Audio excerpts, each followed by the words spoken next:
नमस्कार नमस्कार नमस्कार। मेरा नाम है राजीव कुमार बजाज यानी आर के बी और मैं हूं इस वक्त एडवोकेट प्रदीप नाम्बियार जी के साथ। प्रदीप जी हमारे साथ हैं इस वक्त कोलंबो से। प्रदीप जी नमस्कार। नमस्कार सर, नमस्कार। प्रदीप जी ये कोलंबो का ट्रिप जरा लंबा नहीं हो गया? मतलब मुझे ऐसा लग रहा है कि वहां पे सरकार बना रहे हैं आप। हमें तो ऐसा लग रहा है। आई कल थिंक आ रहे हैं कल हम इनको ड्रॉप कर रहे हैं, मंत्री जी कल एयरपोर्ट पर ड्रॉप करेंगे, फिर हम आ रहे कर टुमारो फैंटास्टिक बैक। फैंटास्टिक। लग रहा है मुझको कि आप पूरे श्रीलंका की सारी समस्याओं का समाधान निकाल कर ही आएंगे, मुझे ऐसा लग रहा है, very frankly speaking.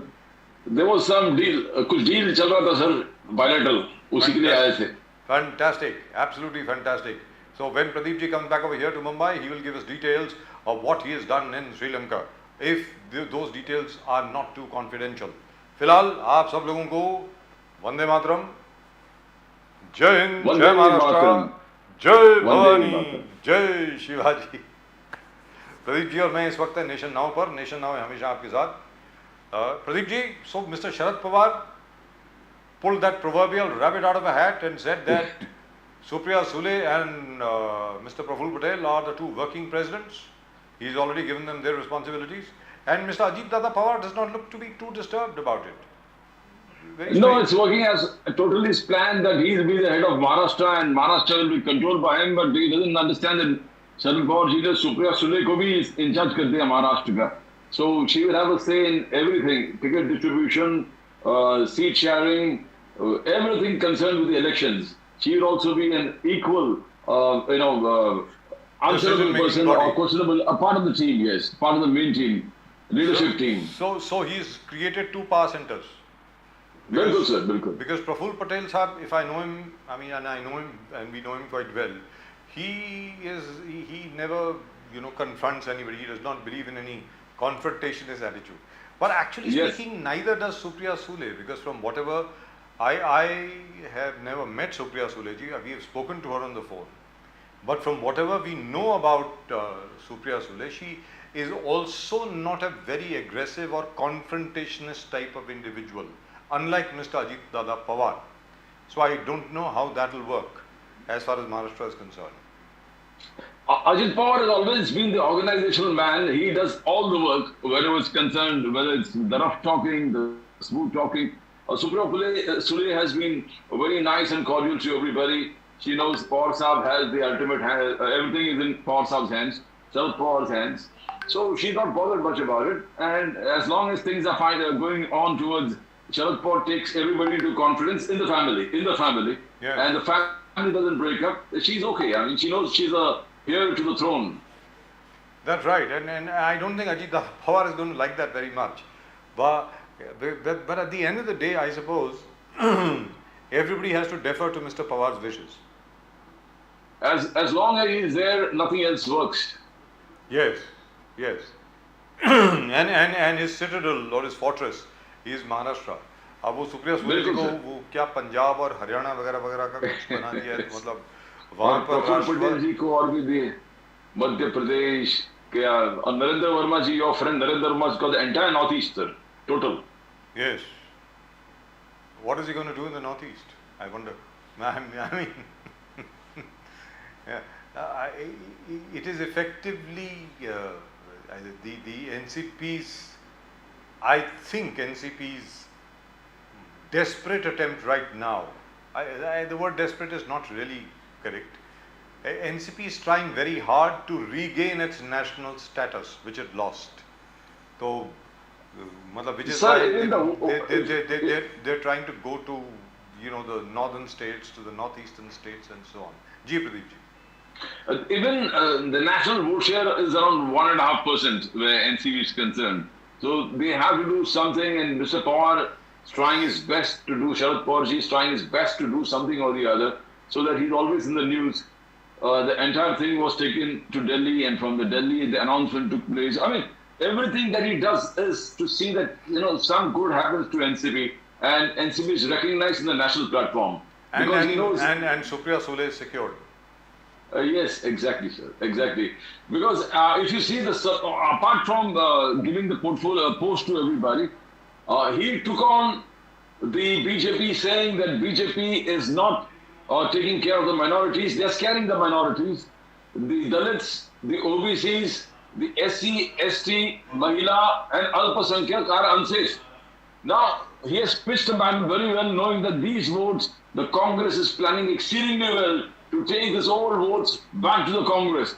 And if the old votes come back to the Congress, the regional parties will left with just nothing. In fact, they will have to either No, but already they have nothing. or fall by the Pradeep ji अभी भी wayside. क्या है उनके पास, अगर आप अच्छी तरह देखें, I mean all those unity attempts जो हो रहे हैं इधर उधर, फॉर एग्जांपल नीतीश कुमार जी गए मिलने ममता बनर्जी के पास, उसके बाद अखिलेश यादव के पास। नीतीश कुमार जी वो शख्सियत हैं जो आप खुद बोल चुके हैं, एक बार नहीं, ना जाने 10-15 बार आपने यहीं पर बोला है कि नीतीश कुमार जी के पास एक मेंबर ऑफ पार्लियामेंट नहीं है। अखिलेश यादव जी के पास 5 मेंबर ऑफ पार्लियामेंट है, मतलब 2014 में भी 5 थे, 2019 में भी 5 हैं। तो मतलब, और वो बात ऐसे कर रहे हैं कि जैसे उनके पास 300 हो या 200 सीट हो उनके पास।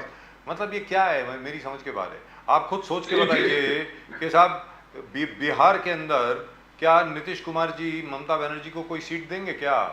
सीधी सादी बात है। अगर आज ममता बनर्जी की टीएमसी बोलती है कि बच्चे चलिए ठीक है हम आपको बंगाल के अंदर 2 सीटें देते हैं, तो आप क्या 2 सीटें देंगे उनको? I doubt it very much. No, but as far as Mr. Sharad Pawar's expansion is concerned, I can understand that very well. A, Supriya Sule has to be secured, on that there is no doubt. Number 2, Praful Patel had to be rehabilitated, on that also there is no doubt at all. And number 3, we must understand that at the end of the day, after all, NCP is a family party.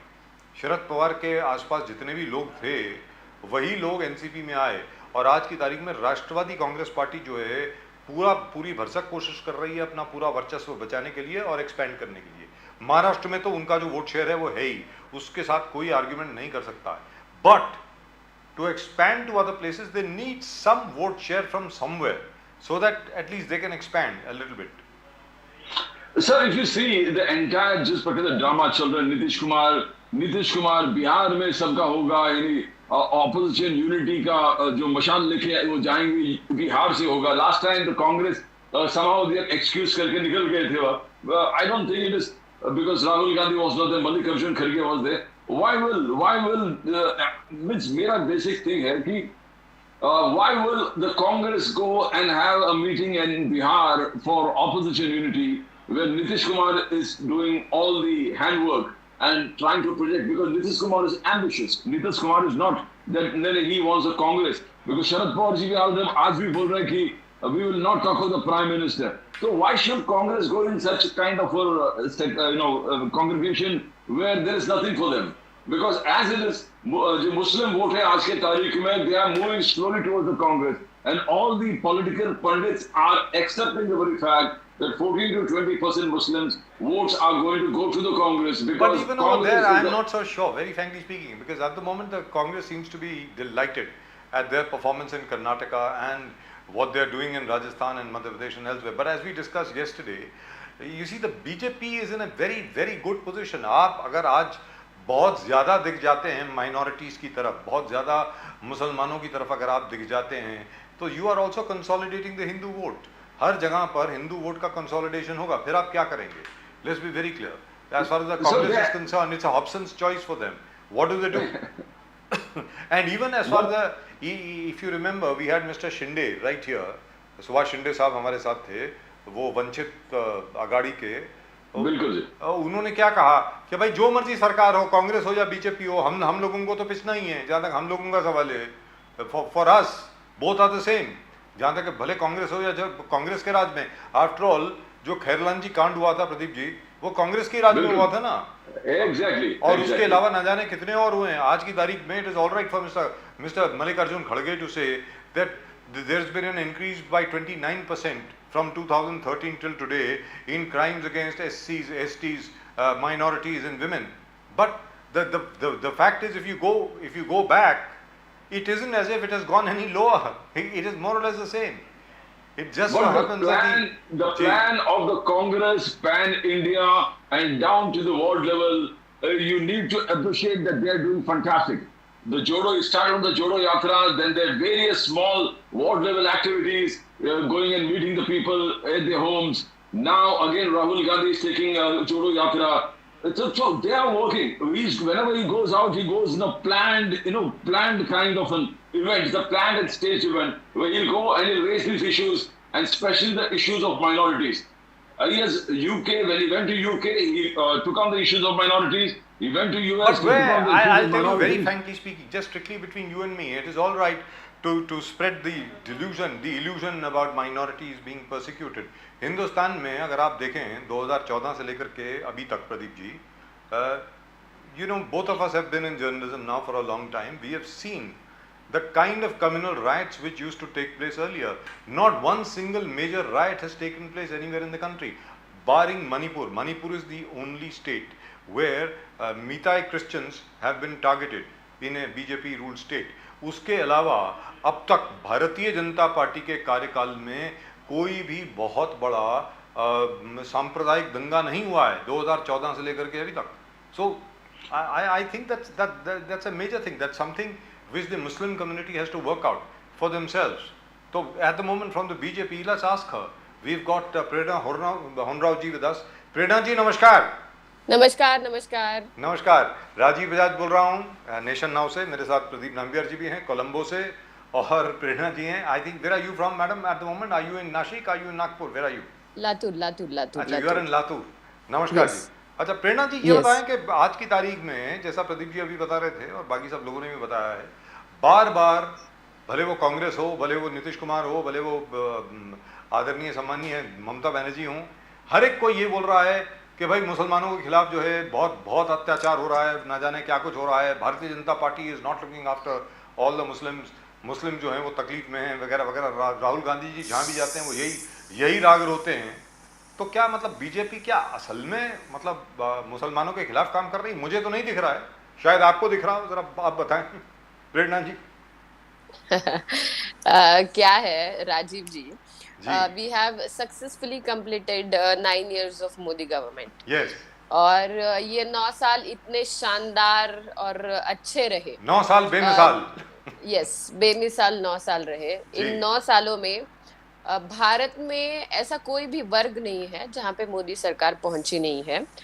Basically अगर हम गरीब कल्याण योजनाएं ले, मतलब जो लोगों के पास basic facilities आज तक देश के आफ्टर इंडिपेंडेंस नहीं थी, जी. वो लोगों का अगर स्तर हम देखें और साइड बाय साइड हम उच्च जो बिजनेसमैन है, जो अपर क्लास है, जो अपर सोसाइटी है, जिनका इकोनॉमिक कंट्रीब्यूशन, जिनका ग्रोथ रेट में ओवरऑल देश के डेवलपमेंट में अच्छा कंट्रीब्यूशन रहा है, वो लोगों के बारे में अगर हम देखेंगे तो हर एक स्तर का आदमी खुश है. महिलाएं हो, युवा हो, पिछड़ी हुई जनता हो, बिजनेस रिगार्डिंग चीजें हो, ओवरऑल अपना इकोनॉमिक डेवलपमेंट हो. In 2014 we were 10th largest economy in the world, और अभी आज जब हम 2023 की बात करते हैं तब हम 5th लार्जेस्ट इकोनॉमी है दुनिया में. तो ओवरऑल जो मोदी सरकार आगे जा रहा है इंफ्रास्ट्रक्चरल डेवलपमेंट के हिसाब से हो, रूरल एरिया से लेकर मेट्रोपॉलिटन सिटीज तक हो, हर जगह पे मोदी सरकार बहुत अच्छे से काम कर रही है. और यही बात है जो ये ऑपोजिशन के मन में खटक रहा है. तो विकास के एजेंडे पे हम बात नहीं कर सकते हैं. वोटर्स को वोट बैंक के नजरिए से अगर भी ये लोग देखें तो वोट बैंक भी इनके साथ नहीं है.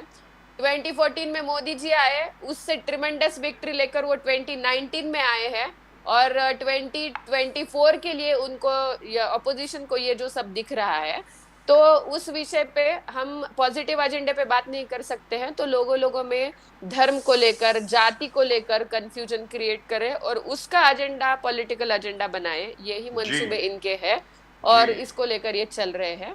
तो 2024 में फिर से मोदी जी आएंगे, फिर से भाजपा की सरकार बनेगी. ये कहाँ पे चिंता का विषय इन लोगों को हो रहा है, बोलने के लिए कोई बात नहीं है. तो बस यही मुद्दे हैं जिनको लेकर वो आगे जा रहे हैं. लेकिन टारगेट तो कर रहे हैं मुसलमानों को. देखिए ना, सबसे बड़ी बात यह है कि ये जो पुराना वोट बैंक जो है, ये पारंपरिक वोट बैंक होता था कांग्रेस का. अगर आप देखें शेड्यूल कास्ट, शेड्यूल ट्राइब्स इतना नहीं, मुसलमान और ब्राह्मण, इसके ऊपर कांग्रेस जीता करती थी. We can hear you but we can't see you. Why can't we see you? Prerna ji को अच्छा आप देख पा रहे हैं. Ma'am your frame was looking very good. Why did you change it? चलिए तो Fine, आप हाँ. ये बताएं कि ये जो पारंपरिक वोट बैंक है इसको वापस लाने की जो कोशिश की जा रही है कांग्रेस द्वारा, क्या इसमें वो सफल होंगे? क्योंकि कर्नाटक में तो ये पाया गया है एक विश्लेषण के मुताबिक कि मुसलमानों ने वन साइडेड वोट दिया है कांग्रेस को। प्रेरणा जी, कहाँ पे? कर्नाटका में? कर्नाटक में कांग्रेस ने मुस्लिम वोट बैंक को हमेशा वोट बैंक कहकर ही अपनी तरफ से देखा है। ये हमने पिछले अनेक सालों से हमने ये बात की है।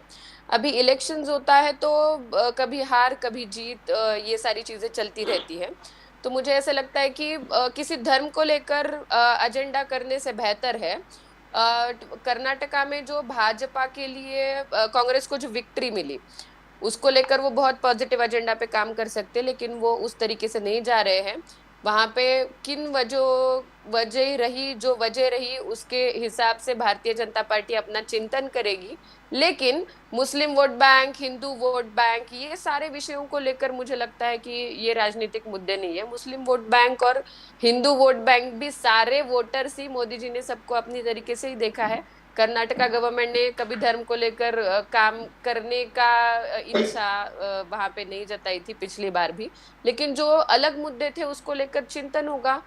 ये कांग्रेस का है, ये भाजपा का है, इस तरीके से मतलब मुझे सोचना सही नहीं लगता है इस एजेंडे को। जी प्रदीप जी।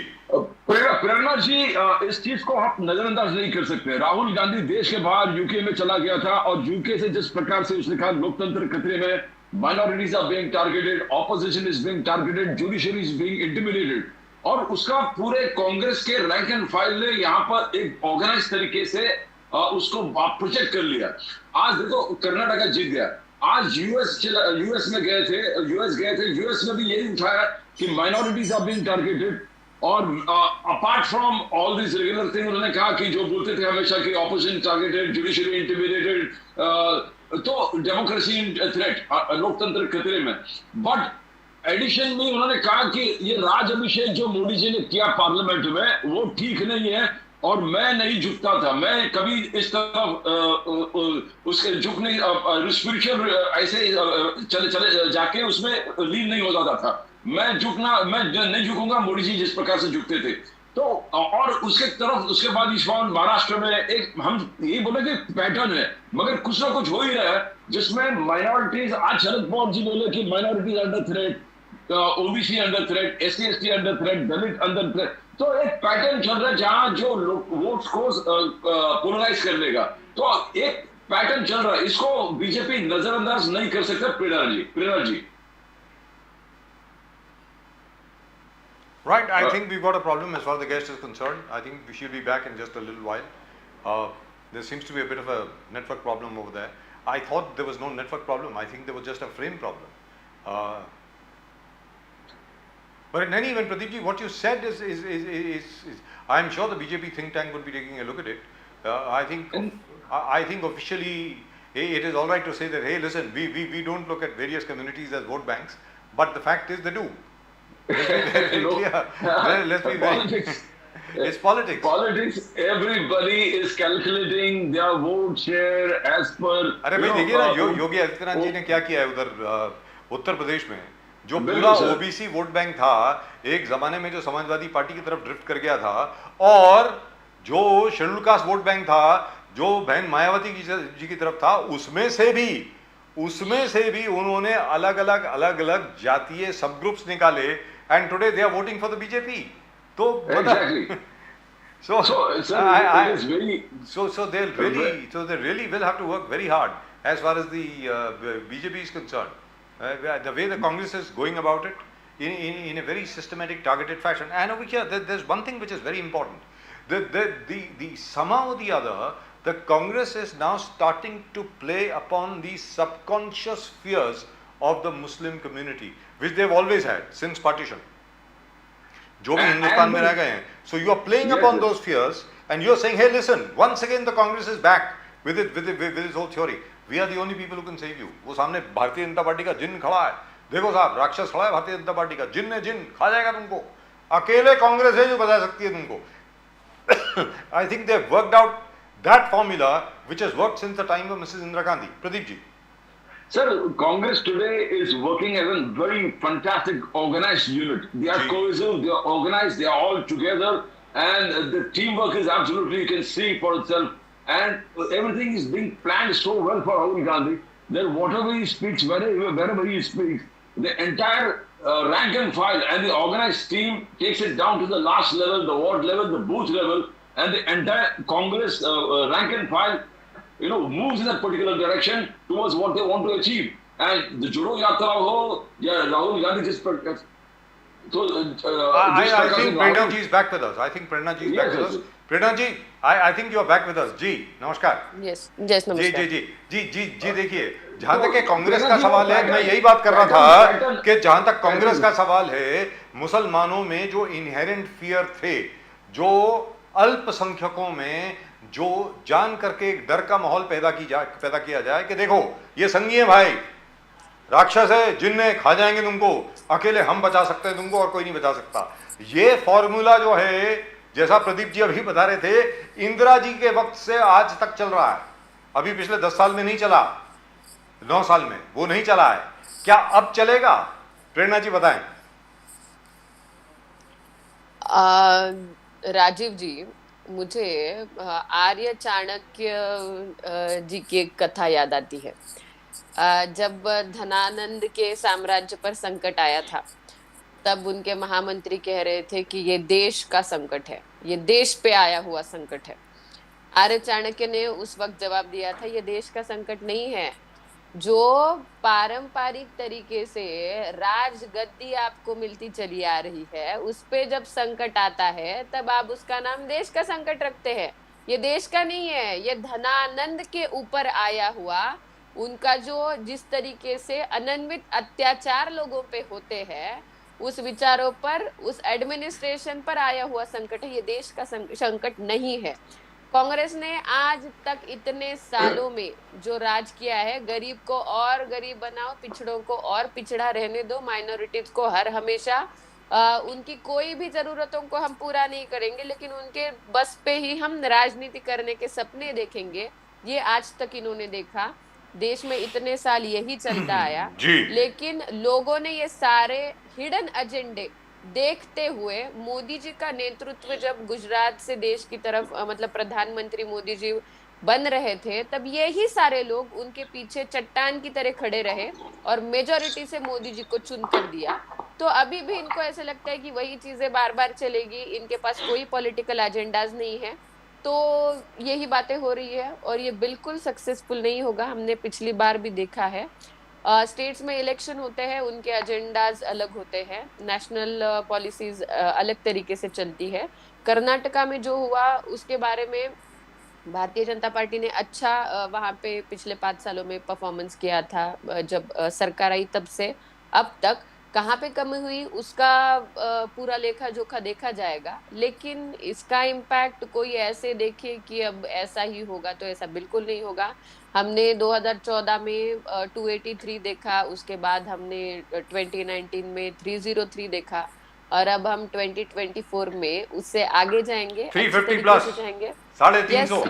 और यही सारे माइनॉरिटीज हो, सारे लोग हो, समाज का हर एक स्तर हो, वो मोदी जी के पीछे हम फिर वैसे ही खड़ा पाएंगे। लेकिन प्रेरणा जी एक चीज जी प्रदीप जी पूछिए। 9 साल बेमिसाल कांग्रेस का कहना है कि 9 साल 9 सवाल बोलता बीजेपी हैज डिस्ट्रॉयड अर्थव्यवस्था, कृषि और किसान बोले कि डबल इनकम जो बोले थे दे देंगे, वो नहीं, भ्रष्टाचार वित्रवाद, यानी बीच बीच में अडानी जी को खींचते रहते हैं।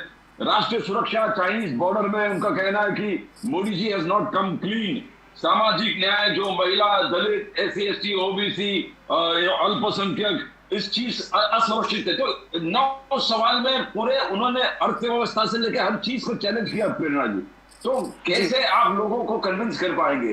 बिकॉज आज भी कर्नाटका में देखो, जो भी बीजेपी ने डिसीजन लिया था, वो RSS को अगर लैंड अलॉट करने में नहीं बात है, एजुकेशन पॉलिसी जो टेक्स्ट बुक्स वाले हैं, जो हेगडेवार जी को आगे प्रमोट करने वाली बात है, उस चीज को उन लोग ने वापस डिसीजन ले लिया। उन लोग कहता कि we will again clarify it and we will give additional means, उनके वर्जन उसको निकाल देंगे उस चीज से। तो they are working for total एक प्लान तरीके से प्रेरणा जी जा रहा है. How are you going to convince the people, madam? ये सिलेबस से लेकर जो चीजें कर्नाटका में हो रही है, ये सबसे पहले बहुत ही निषेधार्य है. हम इतिहास में ऐसी बातें हमारे आने वाले जनरेशन्स के आगे हमें रखनी चाहिए जो हम सच में दिखा सके, ना कि वो एक पॉलिटिकल एजुकेशन. कभी भी कोई भी पॉलिटिकल एजेंडा नहीं बन सकता है. टीपू सुल्तान को आप फिर से अगर सिलेबस का भाग बनाना चाहते हैं, जिन्होंने हिस्ट्री में अनन्वित अत्याचार लोगों पर किए, ऐसा इतिहास हमारे बच्चे पढ़ेंगे क्या? तो ये जो सारी चीजें पॉलिटिकल एजेंडा बनाने की कांग्रेस सोच रही है, दैट इज वेरी रॉन्ग. और ये कम्प्लीटली इसका निषेध हम यहाँ पे व्यक्त करते हैं. इस तरीके से कुछ नहीं होगा. आज तक बहुत सारी हिस्ट्री इन्होंने हाइड करने का सोचा कि, लेकिन उन्हीं विचारों को लेकर आज अपना देश आगे चल रहा है. तो आप अगर पुस्तकों में से निकालेंगे तो सत्यमेव जयते जैसा ही पुस्तक आज जो मार्केट में सबसे ज्यादा बिक रहा है, हमारे वेब पोर्टल्स पे आता है, ई बुक्स पढ़ते हैं लोग, यही पढ़ने वाले हैं. जो विचार लोगों के साथ आज तक अपने हिडन एजेंडा बनकर चलाए, वो अब जब सामने आए तो लोग ऐसी सारी छोटी मोटी बातें कर ये साध्य नहीं हो सकता है, फर्स्ट ऑफ ऑल. और 9 साल बेमिसाल 9 इन्होंने निगेटिव एजेंडाज निकाले. उन सारे लोगों के लिए मेरा एक बड़ा अच्छा सवाल है, बताइए मुझे एक चीज लॉजिकल बताइए. इस 9 सालों में आपको खुद को तकलीफ बहुत हुई होगी, कांग्रेस वालों को, लेकिन सामान्य जनता के लिए, मुझे आज भी याद है अमित भाई ने एक स्टेटमेंट दिया था, ये सरकार किसी को खुश करने के लिए या इस एजेंडे पे नहीं चल रही है कि हम लोगों को प्लीज करने वाले निर्णय ले. आने वाले समय में देश को मजबूत बनाने वाला निर्णय लेकर, भले ही आज कुछ डिसीजंस आपको थोड़ी तकलीफ दे सकते हैं, लेकिन लॉन्ग टर्म में ये बड़े अच्छे जाएंगे. ऐसे ही निर्णय भारतीय जनता पार्टी ने और मोदी जी की सरकार ने लिए हैं. इस 9 सालों में मुझे बताइए एक देश का ऐसा वर्ग बताइए जिसको निगेटिव एजेंडाज पे मोदी सरकार ने काम किया. बिल्कुल नहीं. आप इंफ्रास्ट्रक्चरल डेवलपमेंट देखेंगे तो ऐसा इंफ्रास्ट्रक्चरल डेवलपमेंट भारत की हिस्ट्री में कभी नहीं हुआ है. आप महिलाओं के बारे में देखेंगे, किसानों के बारे में देखेंगे, किसानों के लिए 2019 में 6,000 rupees per year Modi ji ने डिक्लेयर किया. आज डायरेक्टली बीच में कोई नहीं है, कोई दलाल नहीं है कांग्रेस के जैसे. 1 रुपया डालेंगे तो 15 पैसा किसान की तरफ जाएगा, 85 पैसा कहीं पे गायब होगा. ये सिस्टम चला गया है. महाराष्ट्र में जब सरकार आई, किसानों को प्लस 6,000, जिसके खेत में साल भर अगर कुछ आ भी नहीं रहा है तो सरकार की तरफ से उसको किसान की परिस्थिति देखकर 12,000 रुपया जा रहा है. किसान के लिए इतनी सारी स्कीम्स निकाली है, सॉइल कार्ड निकाले हैं उनके लिए अलग अलग. अभी 1 रुपये में महाराष्ट्र में 1 रुपये में उसको बीमा मिलता है. इतने अच्छे स्कीम्स किसान के लिए लाए. मागेल त्याला शेततळे, जिसको पानी चाहिए वो अपने खेत में उसके लिए सब्सिडी लेकर बना सकता है, उसका प्रोविजन कर सकता है. महिलाओं के लिए अगर हम देखेंगे, टैक्स कंसेशन जैसा विषय हो, बिजनेस करने के लिए ईज ऑफ डूइंग बिजनेस, महिलाओं के लिए बहुत अच्छे विंडोज ओपन की है सरकार ने. एमएसएमईज में महिलाओं के लिए अलग तरीके से फैसिलिटीज प्रोवाइड की गई है. आज महाराष्ट्र में हम देखेंगे ट्रैवल करने के लिए 50% कंसेशन दिया हुआ है. महिलाओं के लिए उज्ज्वला गैस योजना हो, खुद का मकान हो, हर महिला को खुद का अपने हक का छत मिले, इसके लिए मोदी जी ने प्रधानमंत्री आवास योजना लाई है. अगर किसी को मिल भी रहा है तो महिला के नाम से मिलेगा वो घर. महिला आज आश्वस्त है, सुरक्षित है. आप बिजनेस को लेकर एजेंडास देखिए. लेकिन प्रेरणा जी ये सारी जो बातें हैं ये सच है, मानता हूँ जी. हम लोगों ने खुद देखा, खुद ग्राउंड पे जाके चेक किया है. ठीक है, जो केंद्रीय सरकार के क्लेम्स हैं कि भाई यहाँ पे हमने 2 करोड़ कर दिए, 2 करोड़ नहीं दिए, 70 लाख दिए होंगे, 1 करोड़ दिए होंगे, लेकिन आज तक जितने दिए गए उससे तो ज्यादा ही दिए हैं भाई. लेकिन यहाँ पर एक छोटी सी बात है. आपने जैसे किसान के बारे में कहा, 6,000 रुपए का जो वजीफा है हर साल का, और स्टेट गवर्नमेंट उसमें 6,000 रुपीज और अपनी तरफ से दे रही है, तो 12,000 हो गए. अब यहां पर भी कांग्रेस को ऑब्जेक्शन है. वो कहते हैं कि आप 6,000 रुपए जो किसान को दे रहे हैं, इसका मतलब क्या हुआ? इसका मतलब ये हुआ कि किसान मर रहा है और उसको आप 6,000 रुपए दे रहे हैं, यानी उसकी प्रॉब्लम जो है आपने सॉल्व नहीं करी. नंबर 1. नंबर 2, जो आपने कहा कि 80 करोड़ या 83 करोड़ लोगों को मुफ्त का राशन मिल रहा है और वो जो स्कीम 1 साल के लिए और एक्सटेंड की गई है, इसका मतलब क्या हुआ? इसका मतलब ये हुआ कि 80 करोड़ लोगों के पास पैसा नहीं है अपना खाना खरीदने के लिए। मतलब जो भी आप क्लेम करते हैं, अच्छे से अच्छा काम भी करें, उसका सामने से तोड़ा जाता है।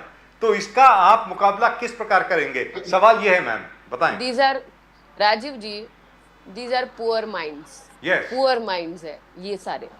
80 करोड़ लोगों को राशन मिला, इसका जी, मतलब क्या है? मिल रहा है, इसका मिल रहा है। इसका मतलब क्या है? इसका मतलब वो लोग पूरी तरीके से अभी खाना खाने के भी लायक नहीं रहे, ये मतलब है इसका। इसका मतलब ये है, जब कोविड आया था, हर एक आदमी अपने घर में बैठा था। जी। उसको काम करने के लिए देश में अगर कोई भी ऐसा वर्ग होगा जो खाना खाने के लिए, रोज का अपना जिंदगी जीने के लिए उसको काम करने की जरूरत पड़ती है, वहां से लेकर मिडिल क्लास भी हो, मिडिल क्लास भी है तो उसको अगर 5-5, 6-6 महीने घर में रहेंगे आप, तो कैसे घर चलाएंगे? हमारे देश में एक भी परिवार ऐसे नहीं होना चाहिए जिसको राशन नहीं मिल रहा है और उसकी वजह से उसको तकलीफ का सामना करना पड़े। इसलिए हम घर बैठे हुए अपने नागरिकों के लिए राशन की व्यवस्था जिसको चाहिए उसके लिए करेंगे। ये सरकार ने सोचा, ये बहुत बढ़िया सोच थी। अपना एक देश ऐसा है जहाँ पे लोगों को अपने राशन के लिए चिंता करनी नहीं पड़ी। भाई अंतरराष्ट्रीय स्तर पे प्रेरणा जी, अंतरराष्ट्रीय स्तर पर इसकी बहुत प्रशंसा हो रही है। और तो और छोड़िए, पाकिस्तान में भी लोग कह रहे हैं काश हमारे पास मोदी जैसा प्रधानमंत्री होता। मैं तो सीधी बात आपको बोल रहा हूं, लेकिन सामने से सवाल आ रहा है ना, उसका जवाब आपको सोचना पड़ेगा। दूसरी चीज ये मैम बहुत इंपॉर्टेंट चीज है। अभी कर्नाटक में कांग्रेस ने यह कहा और वो जीत गए। कांग्रेस ने यह कहा कि भाई 100 यूनिट इलेक्ट्रिसिटी के हम लोग तकरीबन फ्री देंगे बीपीएल को, बीपीएल फैमिली जितनी भी है, बिलो पॉवर्टी लाइन फैमिलीज। अरे वो तो मुंबई में पहले ही मिलता है। मेरा यह कहना है कि 100 यूनिट तो तकरीबन फ्री मुंबई में मिलते ही हैं, तो उसको पब्लिसाइज क्यों नहीं करते आप लोग? ये सारी चीजें हर जगह पर जानी चाहिए ना प्रेरणा जी। राजीव जी, कांग्रेस की जो सरकार कर्नाटका में आई है वो बहुत ही अलग एजेंडा है। उन्होंने लोगों को जो प्रॉमिसेस किए हुए हैं वो पूरा करने की कोशिश वहां पे करें, लेकिन वो पूरी तरीके से एक अलग विषय है। उनको 5 साल परफॉर्म करने का मौका मिला है, हम भी देखते हैं क्या होता है। मेरा सबसे पहली मांग है उनसे, महाराष्ट्र में 105 रुपया का भाव है पेट्रोल का जी, और वही कर्नाटका में 109 रुपया है। सबसे पहले पैसा कम करे, टैक्सेस कम ले। अभी चांस मिला है ना आपको, करके दिखाइए।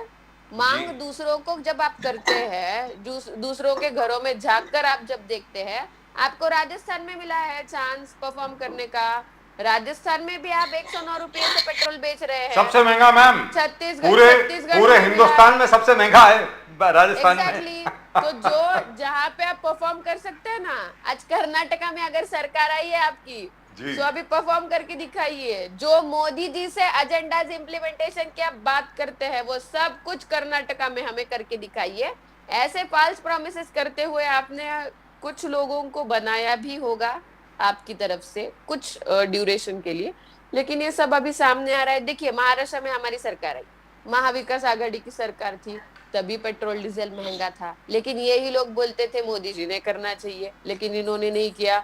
जैसे हमारी सरकार आई, 5 रुपया 3 रुपया हमने कम किया, क्योंकि हम सच में लोगों के लिए काम करना चाहते हैं। तो इनको चांस मिला, ये करे, करके दिखाइए, हम भी दिखाएंगे। आगे आने वाले समय में आपको भी दिखेगा कि ये सारे फॉल्स प्रॉमिसेस। लेकिन यहाँ पर मैम दो चीजें एक मिनट सॉरी, तो आप Pradeep ji wants to come इन। प्रदीप जी, ये सवाल भी जरा ले लें। एक मिनट प्रदीप, एक मिनट। ये बहुत इंपॉर्टेंट है मैम। देखिए, लोकसभा चुनाव का लॉजिक अलग होता है। वहां पर मोदी जी की तस्वीर है, उसके सामने सब लोग फेल हैं। हर एक को मालूम है कि लोकसभा का जो आपका वोट जा रहा है वो नरेंद्र मोदी को जा रहा है। सीधी सादी बात है। वहां पर बीजेपी को हराना इस वक्त मुझे तो ऐसा लगता है नामुमकिन है। आप जो मर्जी कुछ भी कर ले, लेकिन स्टेट गवर्नमेंट्स का लॉजिक अलग होता है मैम। छत्तीसगढ़ हो गया, मध्य प्रदेश हो गया, राजस्थान हो गया, यहां पर आप किस प्रकार, जैसे कांग्रेस का जो एजेंडा है उसको आप किस प्रकार आप उससे लड़ेंगे। 1150 रुपए का जो गैस सिलेंडर है, अभी राजस्थान में उन्होंने 550 रुपए का बेचना शुरू कर दिया है, तो उससे किस प्रकार आप लोग लड़ेंगे चुनाव में, प्रेरणा जी? मुझे लगता है कि भारतीय जनता पार्टी को कांग्रेस के एजेंडाज को सोचकर काम हम आज के दिन और इसके पहले भी हमने कांग्रेस का एजेंडा देखकर उसको टैकल करने के लिए राजनीति कभी नहीं की है जी। भारतीय जनता पार्टी ने जो राजनीति की है वो लोगों के लिए काम करने के लिए ली है। अभी आप अगर कोविड के बाद देखेंगे तो पूरी दुनिया एक अलग रास्ते पर चल रही है। बहुत सारे देश है उनको बहुत सारी तकलीफों का सामना करना पड़ रहा है, लेकिन इन सारी चीजों में अभी पेट्रोल हो, डीजल हो, बाहरी इंपोर्ट एक्सपोर्ट की पॉलिसीज हो, ये सारे विषयों पर हम बड़े अच्छे तरीके से चल रहे हैं। हमने रशियन ऑयल का जो रशिया के साथ जो करार किया था पेट्रोल डीजल के विषयों पर, जो भी जिस तरीके से हम आगे जा रहे हैं, तो मुझे लगता है नेशनल एजेंडा लेकर हम जा रहे हैं। और स्टेट में जो एजेंडाज है वो हर स्टेट के अपने अपने अलग अलग सवाल है, उस जवाबों को लेकर हम चल रहे हैं। जैसे कि अभी हम महाराष्ट्र में रहते हैं, महाराष्ट्र में आपने देखा एमबीए की सरकार ने मेट्रोज को बंद कर दिया, पूरे काम को ठप कर दिया, समृद्धि महामार्ग था उसको बंद कर दिया, मराठवाड़ा में मराठवाड़ा वाटर ग्रिड खत्म कर दिया। जो भी कुछ अच्छा हमने किया था वो सब बंद करने का काम इन्होंने किया, और इन्होंने कोई एजेंडा ही नहीं चलाया जो लोगों के लिए हो। और कोविड में तो इनका सबसे पुअर परफॉर्मेंस हमने देखा ही देखा। वहां पे भी एमबीए का सरकार था, तभी भी सेंट्रल गवर्नमेंट ने बहुत सारी मदद की थी, लेकिन वो लोगों तक पहुंची ही नहीं। तो मुझे लगता है कि महाराष्ट्र का एजेंडा लेकर हम तो महाराष्ट्र में चल रहे हैं, उसका रिजल्ट हमें 2024 में विधानसभा के चुनाव में दिखेगा।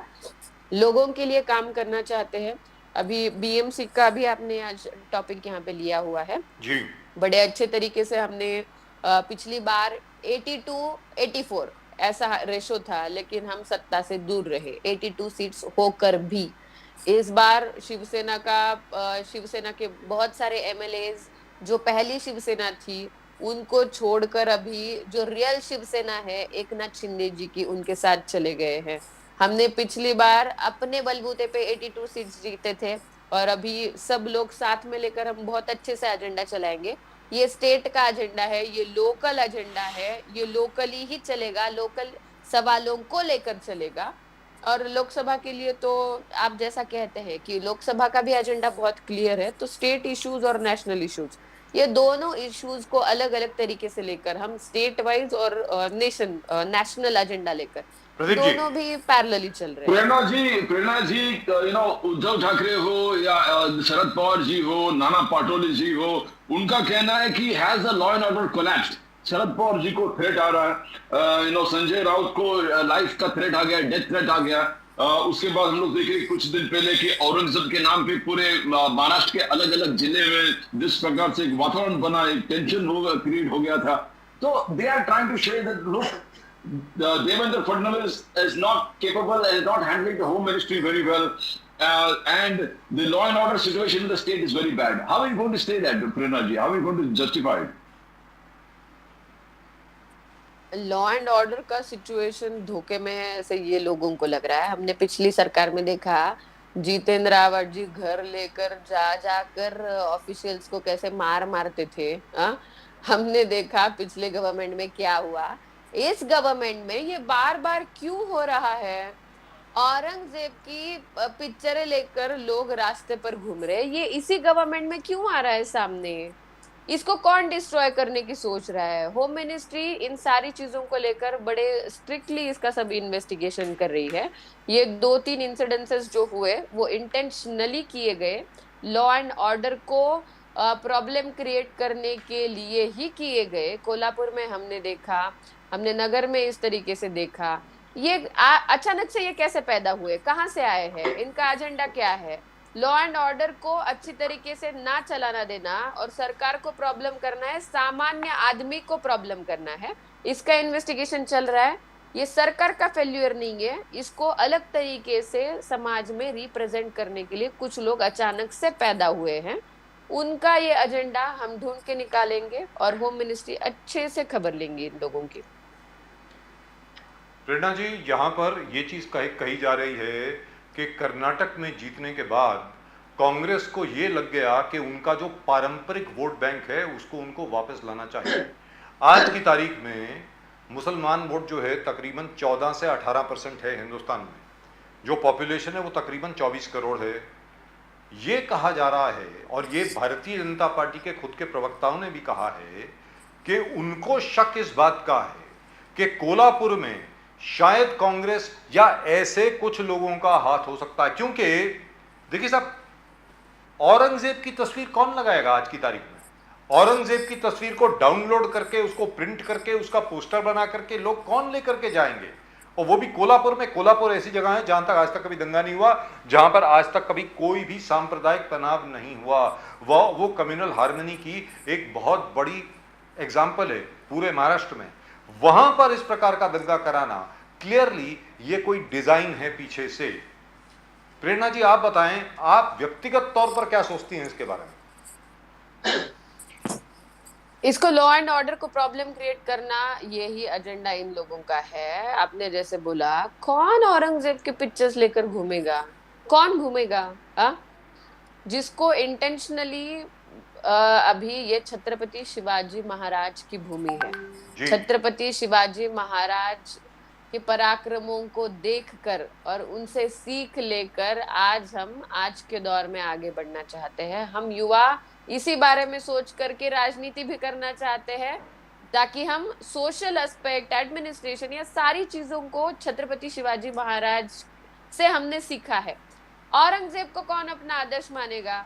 और अगर कोई इसको लेकर नाच रहा है तो ये आदर्श जिन्होंने पाले हैं, ये लोग कौन है? ये हम लोगों को पता है, ये महाराष्ट्र को पता है किसका एजेंडा है। ये एजेंडाज इंटेंशनली क्रिएट किए गए हैं। और जो ये ब्लेम्स लगा रहे हैं कि लॉ एंड ऑर्डर धोखे में है, इनको ये सारे एजेंडाज को देखकर इनके मंसूबे कहीं पे सक्सेसफुल इन पुअर तरीके से हो सकते हैं क्या, ये ढूंढने का इनका प्रयास है। सरकार से दूर रहकर अभी कुछ काम नहीं है। पिछली बार जो किया, सरकार सरकार सरकार सरकार के लिए, कुर्सी के लिए लोग कुछ भी कर सकते हैं, ये हमने देखा महाविकास आघाड़ी की सरकार में। वही इस तरीके के स्टेटमेंट्स जो है वो इसकी पुष्टि करने वाले हैं। प्रेरणा जी, आखिर में चलते चलते आप जरा इस पर जरा रोशनी डालेंगे। 2 या 3 सवाल हैं, पता नहीं आप बोल पाएंगे कि नहीं बोल पाएंगे, इस पर मुझे मालूम नहीं है। अभी तो खैर कोई भी नहीं बोल रहा। एक तो कैबिनेट एक्सपेंशन यानी कैबिनेट का विस्तार कब हो रहा है, दूसरा बीएमसी, टीएमसी, एनएमएमसी और बाकी कोई 11 के करीब नगर पालिकाएं, महापालिकाएं, उनके चुनाव नहीं हुए हैं, वो कब तक होने वाले हैं? और कैबिनेट का जो एक्सपेंशन है वो कब तक हो जाएगा मैम? हाँ, हमारे सीनियर लीडर्स जो है, आदरणीय देवेंद्र जी है, महाराष्ट्र के मुख्यमंत्री एकनाथ शिंदे जी, उन्होंने बोला है कि ये जल्द ही जल्द होने वाला है। मैम 10 महीने सुन रहे हैं, 10 महीने सुन रहे हैं, जल्द होने वाला। नहीं, लेकिन मुझे ऐसे लगता है कि ये जल्द ही एक्सपेंशन हो जाएगा। ओवरऑल सिचुएशन देखते हुए अभी जल्द ही एक्सपेंशन भी होगा और इलेक्शंस भी होंगे, ये ओवरऑल सिचुएशन देखकर लगता है अभी। Right, thank you so much. One last question, go ahead. ये है कि देव फडणवीस जी आपने बोले थे कि राष्ट्रवादी इस 4 जिले का पार्टी है, 4 जिले का पार्टी जी। आज राष्ट्रवादी जी ने, शरद पवार साहब ने, ही एक्सपैंडेड, जिस प्रकार से प्रफुल्ल पटेल, सुप्रिया सुले वगैरह राष्ट्रीय कार्यकारी अध्यक्ष वगैरह बना दिया। Do you find the threat for the BJP in Maharashtra और स्टिल रिमेन्स 4 जिले का पार्टी? नहीं, ये सारे लीडर्स तो राष्ट्रवादी कांग्रेस में पहले से ही काम कर रहे हैं। उन्होंने कहाँ पे क्या परफॉर्म किया है हमने महाराष्ट्र ने देखा ही है। तो मतलब इसमें कोई आजूबा और कोई बहुत बड़ा कुछ खुलकर सामने आने वाला है इस तरीके का कुछ है नहीं है। ये सारे लोगों को हम जानते हैं, इनके परफॉर्मेंसेस को जानते हैं, इनके काम को जानते हैं। तो ये कुछ ट्रिमेंडस वगैरह ऐसे मुझे बिल्कुल नहीं लगता है। जी प्रेरणा जी, बहुत बहुत धन्यवाद आपका हम लोगों से जुड़ने के लिए, नेशन नाउ के साथ जुड़ने के लिए। राजीव जी, नाम्बिया जी, थैंक्स बहुत बहुत धन्यवाद आपका। नमस्कार, Vande Mataram ma'am. Vande Mataram. Thank you so much. That was nice. That was very nice. But the only thing is, Pradeep, when are we going to see a cabinet expansion? That's what I'm waiting for. कि cabinet expansion कब होगी? मतलब मुझे अजीब लग रहा है थोड़ा सा। अब जरा now it has become somewhat irritating that for the last 11 months we've not had cabinet expansion. I mean, what are we doing? This is going crazy. look at it, there's not a single woman in the cabinet. We are still stuck to the same cabinet as we had earlier. I don't know what the thinking is as far as Mr. Fadnavis and Mr. Shinde is concerned. So could there be some truth in the fact that perhaps the Shinde group, he's just trying to keep his flock together, that as soon as cabinet expansion takes place and those people who don't get a cabinet berth might just rebel and say, hey, listen, we're not with you anymore. Do you think that might happen? All things are happening, sir. Where cabinet expansion, nothing is happening. When you talk about woman minister in the cabinet, nothing is happening. But these are various serious details that the BJP always boasted about, keeping the democratic principles intact, saying that BJP is a sole party which believes in the democratic principles and which follows it's a guiding light. It believes that it's a guiding light, and it has shown us that it's a guiding light because all the parties are always a family-dominated parties, but BJP is the only party which nobody knows who's going to be the next president. So democratic principles were totally followed by the BJP is concerned. But now, where Maharashtra is concerned, we are finding the BMC elections being delayed, the local body elections being delayed. There are 11 local bodies, Pradeep. 11 local bodies. Where election should have been held last year. So, as you have been saying so many times, in the Navi Mumbai Municipal Corporation, election should have been held 4 years ago. What are we doing? I mean, this is, I don't know what we're up to. The party that believed that it has come out of democracy and to strengthen democracy, we find that they themselves are not conducting it from some flimsy reason or the other. Local bodies are concerned, woman minister. I mean, woman minister is something that Mr. Modi, we got a woman president. No, Mr. Modi has to, irrespective of what is going to happen in the elections, irrespective of the MBA coming together and fighting, BJP win or BJP loses, that's immaterial. Now, BMC, the local bodies, other local bodies from various other towns and cities are still functioning under the CM. I mean, how can you provide justice to the people? How can you see that allotment of funds are going for development projects and that what you're doing, macro development, but at the local ward level, you need development from where the sewage has to come out, from where the roads have been rebuilt, where the potholes have to be. So local representation is absolutely essential. Now, if you are going away with it, it doesn't look, number one, good for democracy. It doesn't look good for the BJP. Because where BJP is concerned, we always believe that this party believes it. If you see the BJP presidents, there's never been a kind of, they say, the family business out here. It was always the people electing their own leader. And now the entire election process or the democratic process coming to a standstill, it reflects on Mr. Modi. Because here, after 2014, BJP has, you can see resurgence of BJP. BJP has really taken off in a big way. Where it was always the fourth party, the number 4 party where seats were concerned. Even with the height of Maharaj and Munde working together to promote BJP, BJP was always the 4th party. And today it is number 1.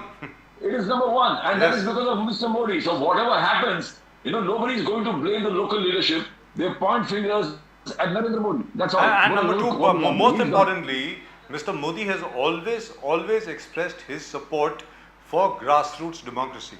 Democracy at the panchayat level. यानी मोदी जी ने हमेशा कहा है कि जो जमीनी लोकतंत्र है उसका वो सबसे ज्यादा समर्थन करते हैं. और जमीनी लोकतंत्र क्या होता है? लोकल बॉडी इलेक्शंस शहरों में, जैसे जिला परिषद की इलेक्शन होती हैं, बाकी जो इलेक्शन होती हैं पंचायती राज की, उसी तरीके से शहरों में जो कॉरपोरेशन की इलेक्शन होती हैं वो आपके लोकतंत्र का प्रतीक है. आज की तारीख में अगर 11 शहर ऐसे हैं जहां पर कॉरपोरेशन के इलेक्शन नहीं हुए हैं, so that is pretty bad for democracy. How can we have a situation like that? I mean, the BJP really has to seriously consider that. And then fosters Rahul Gandhi's time and again utterances है लोकतंत्र खतरे में, लोकतंत्र खतरे में, national level पे भी है लोकतंत्र खतरे में, lowest levels ward level में भी. So let's ask Mr. Lakshman Hake साहब of the Uddhav Thackeray Sena is connected. Let's ask him कि लोकतंत्र खतरे में है या नहीं है. लक्ष्मण हाके साहब नमस्कार. नमस्कार. जय हिंद, जय महाराष्ट्र. जय हिंद, जय महाराष्ट्र, जय भवानी, जय Shivaji. I love the way he looks all the time. I mean, look at him. Oh wow, wonderful. तबीयत खुश हो जाती है साहब आपको देख करके, मजा आ जाता है. तबीयत है खुश है। लक्ष्मण आगे साहब ये बताएं, लोकतंत्र खतरे में है कि अब वो खतरा टल गया? लोकतंत्र तो खतरे में है। मैं तो अपोजिशन एक्टिविस्ट हूँ। लोकतंत्र तो खतरे में है भारतीय जनता पार्टी की वजह से, और उनकी जो राजनीति है, राजनीतिक करने का तरीका है, और इस देश का जो मुस्लिम है, अल्पसंख्यक है, और इस देश में जो दलित माइनॉरिटीज है, एसटी एससी लोग है, इनके बारे में जो आज भी इस देश में अमृत महोत्सव सेलिब्रेट कर रहे हैं हम, इस दिनों में भी इन लोगों की तरफ देखने का तरीका और जो भाव है, वो भी आज ये संविधान खतरे में है, इसको पुष्टि देता है। जी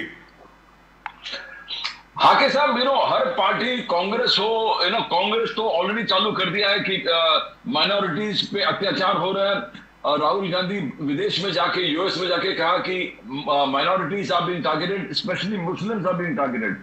उसके बाद मल्लिकार्जुन खड़गे भी यहाँ पर उन्होंने पूरे स्टैटिस्टिक्स के हिसाब से 29% increase from 2013 after 2013। Modi ji जब से टेक ओवर किया है, माइनॉरिटीज पे अत्याचार बढ़ गया है बाय 29%।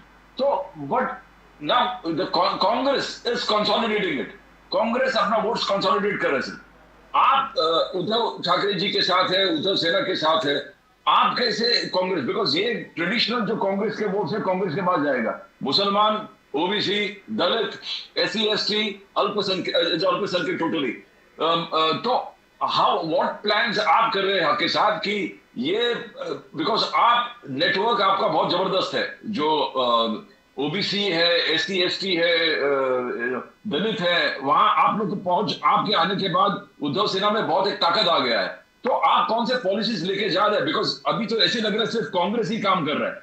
हाँ साहब, हम हमारी पार्टी और हमारे पार्टी के लीडर सम्माननीय उद्धव साहब ने बहुत बार, बहुत बड़े बड़े सभाओं में बोल दिया है कि इस देश में संविधान का बचाव करना है, तो भारतीय जनता पार्टी के अपोज जितने भी पार्टियां हैं, जितने भी शक्तियां हैं, एक साथ आना चाहिए, और इस भारतीय जनता पार्टी के सामने एक बहुत बड़ा पर्याय उपलब्ध करना चाहिए। तो मैं आपके सामने एक बात रख रहा हूं। लास्ट 6-7 महीने में इस देश में, महाराष्ट्र के बाहर की बात करें तो इस देश में रामनवमी के पहले, रामनवमी के दिन, इस देश में बहुत सारे शहर में दंगल, मतलब जो आपदी, दो धर्मों में, दो गुट में जो दंगल हो चुकी है, इसको हम लेके चिंतित है। और महाराष्ट्र में छत्रपति शिवाजी महाराज का जो राज्याभिषेक का दिन था, उस दिन इस महाराष्ट्र में लास्ट 15-20 दिनों में इतने सारे शहर में हिंदू और मुस्लिम दंगल हो रही है और जो झगड़े हो रहे हैं, इसके पीछे कोई ना कोई एक शक्ति है, और ये शक्ति इस देश की जो एकता है, इस देश का जो संविधान है, इस देश के आम नागरिक को जो इस संविधान ने जितने भी सुविधाएं दी है, जितने भी अधिकार दिए हैं, इसको तोड़ने में लगी है। इसीलिए हम ये बात करते हैं कि भारतीय जनता पार्टी की राजनीति और उनका जो रवैया है, ये रवैये की वजह से इधर का अल्पसंख्यक, इस देश का माइनॉरिटी वगैरह सब लोग ये उनकी पॉलिसी को लेके चिंतित है। लेकिन लक्ष्मण आगे साहब ये बताएं, आज की तारीख में 11 ऐसी कॉरपोरेशंस हैं जहां पर चुनाव होनी है। कई कॉरपोरेशंस में तो 3.5 साल से चुनाव नहीं हुआ है।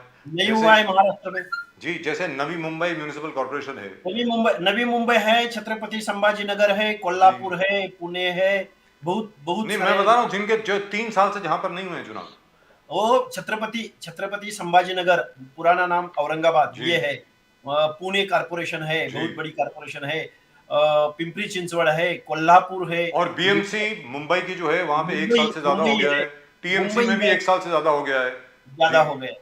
तो आप ये बताएं, ग्रास रूट लेवल पर, स्थानीय लेवल के ऊपर, स्थानीय स्तर के ऊपर मोदी जी खुद अपने आप न जाने कितनी बार अपने भाषण में बोल चुके हैं कि स्थानीय स्तर पर यानी ग्राउंड लेवल पर जब तक लोकतंत्र ज्यादा ताकतवर नहीं होगा तब तक डेमोक्रेसी फूलेगी नहीं। तो फिर चुनाव क्यों नहीं करवा रहे? देखिए साहब, जिला परिषद के चुनाव हो गए, लेकिन नहीं हो गए। महाराष्ट्र में जिला परिषद और पंचायत समिति, वो जो लोकल बॉडीज है, महाराष्ट्र में 3 टायर सिस्टम है, जो पंचायत राज की 3 टायर सिस्टम है। वो एक गांव लेवल पे ग्राम पंचायत है, तालुका लेवल पे पंचायत समिति है, जिला परिषद लेवल पे जिला परिषद जी। ये 3 टायर सिस्टम ये महाराष्ट्र में है। ये 3 टायर सिस्टम में अभी ये 1 साल हो चुके हैं उनका पीरियड खत्म होके, तो ये लोकल ग्रासरूट्स बॉडी का डेमोक्रेसी टाइम पास होके महाराष्ट्र के बहुत सारे जेडपीज है, बहुत सारे पंचायत समितिज है, मगर इस महाराष्ट्र का अभी का जो सरकार है, गवर्नमेंट है, वो सुप्रीम हाईकोर्ट कोर्ट न्यायालय के कंधे पे बंदूक रख के ये लोकल बॉडीज के इलेक्शन नहीं ले रहे हैं। तो इसका मतलब ये हुआ कि ग्रासरूट्स डेमोक्रेसी को खत्म करने की साजिश है क्या? महाराष्ट्र में खत्म हुई है। हमारे महात्मा गांधी जी ने बोल दिया था पंचायत राज लाने का क्या उद्देश्य था कि गांव चलो, गांव की तरफ चलो, जहां जिस गांव में हमारी आबादी 70% से 75% है, जिस दिन तक हम पंचायती की तरफ नहीं जाएंगे, जिस दिन तक हम गांव के खेती करने वाले किसान के पास नहीं जाएंगे, उनको इस व्यवस्था में, इस सिस्टम में नहीं लाएंगे, उस दिन तक ये लोकशाही पर्कुलेट नहीं होगी। ये उद्देश्य था महात्मा गांधी जी का, इसलिए पंचायत राज इस देश में एक्सेप्ट हो गया। मगर आज ये जो भारतीय जनता पार्टी और हमारे शिंदे गुट के जो लोग हैं, सीएम डिप्टी सीएम है, ये महाराष्ट्र में लोकल बॉडीज का इलेक्शन नहीं ले रहे हैं। लेकिन क्या वजह क्या हो सकती है इसकी ये वजह हो सकती है कि ये शिंदे गुट और देवेंद्र फडणवीस सत्ता में आने के बाद जितने भी इलेक्शन महाराष्ट्र में हो चुके हैं वो उनके अपोज में गए हैं। महाराष्ट्र की जनता और महाराष्ट्र की आम जनता की राय इनके अपोज में है। अगर लोकल बॉडीज के इलेक्शन हो जाएंगे, तो अगर हार जाएंगे, तो आने वाले 1 साल में आने वाले लोकसभा चुनाव और 1.5 साल में आने वाले विधानसभा चुनाव में उनको बहुत करारी हार को सामने जाना पड़ेगा। इसकी वजह से वो लोकल बॉडीज का इलेक्शन नहीं ले रहे हैं। और लोकल बॉडीज का इलेक्शन नहीं ले रहे, ये तो बात हो गई, मगर इस महाराष्ट्र में हर एक शहर में दंगा फसाद करना और दंगल को क्रिएट कर रहे हैं ये भारतीय जनता पार्टी और एकनाथ शिंदे। आपका इशारा कोल्हापुर की तरफ है क्या? कोल्हापुर की तरफ है, संभाजीनगर की तरफ है, अकोला की तरफ है, नासिक की त्र्यंबकेश्वर मंदिर की तरफ है, हर एक तरफ एक साथ में इतने सारे शहर में दंगल कैसे हो सकती है? ये महाराष्ट्र की जनता के मन में, ये महाराष्ट्र की जनता को अच्छा नहीं लग रहा है। एक साथ इतने सारे शहर में दंगल, और दंगल का टाइप भी एक अपोजिशन मुस्लिम, ये क्या हो रहा है इस देश में? कैसा इस देश में ये लोग। लेकिन भारतीय जनता पार्टी का तो ये कहना है कि ये सब आप लोग करवा रहे हैं, आप और कांग्रेस, यानी कांग्रेस ज्यादा, उद्धव ठाकरे सेना भी इसमें शामिल है, ऐसा करके उनका कहना है। और गली से दिल्ली तक 56 इंच छाती वाले लोगों का गवर्नमेंट है। उनके पास गृह विभाग है, उनके पास सीबीआई है, उनके पास पावर्स है। अगर विरोधी लोग अगर दंगा फसाद करा रहे हैं तो उठाओ उनको, जेल डालो, एविडेंस लेके आओ। क्या कर रहे तुम? अगर तुम सत्ता में हो, सत्ता में होने के बाद अगर हिंदू खतरे में होता है, तो तुम सत्ता में किस लिए बैठे हैं? किस चीज के लिए बैठे हैं तुम सत्ता में? अगर तुम सत्ता में बैठे हो तो दंगल कैसी हो जाएगी? इसका तो आंसर देना चाहिए सत्ताधारी लोगों ने। प्रोएक्टिवली तुम क्या कर रहे हैं? एक साल चुनाव सामने है, तो इस देश में, महाराष्ट्र में एक चेन रिएक्शन हो रहा है दंगल का। हर एक शहर में दंगल हो रही है। क्या बात है?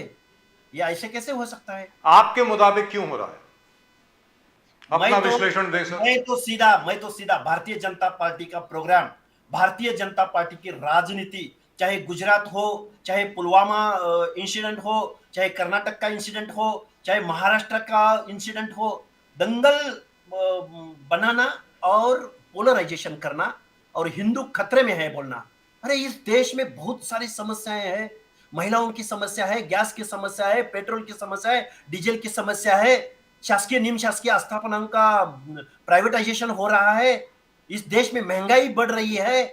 ये स्वायत्त संस्थाओं के ऊपर सत्ताधारी पार्टियों का अंकुश है।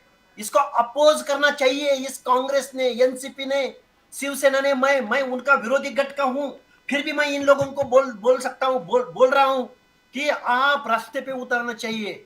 और ये भारतीय जनता पार्टी, ये लोकशाही विरोधी जो इंसिडेंट करवा रही है, इनके अपोज में आना चाहिए, रास्ते पे उतारना चाहिए।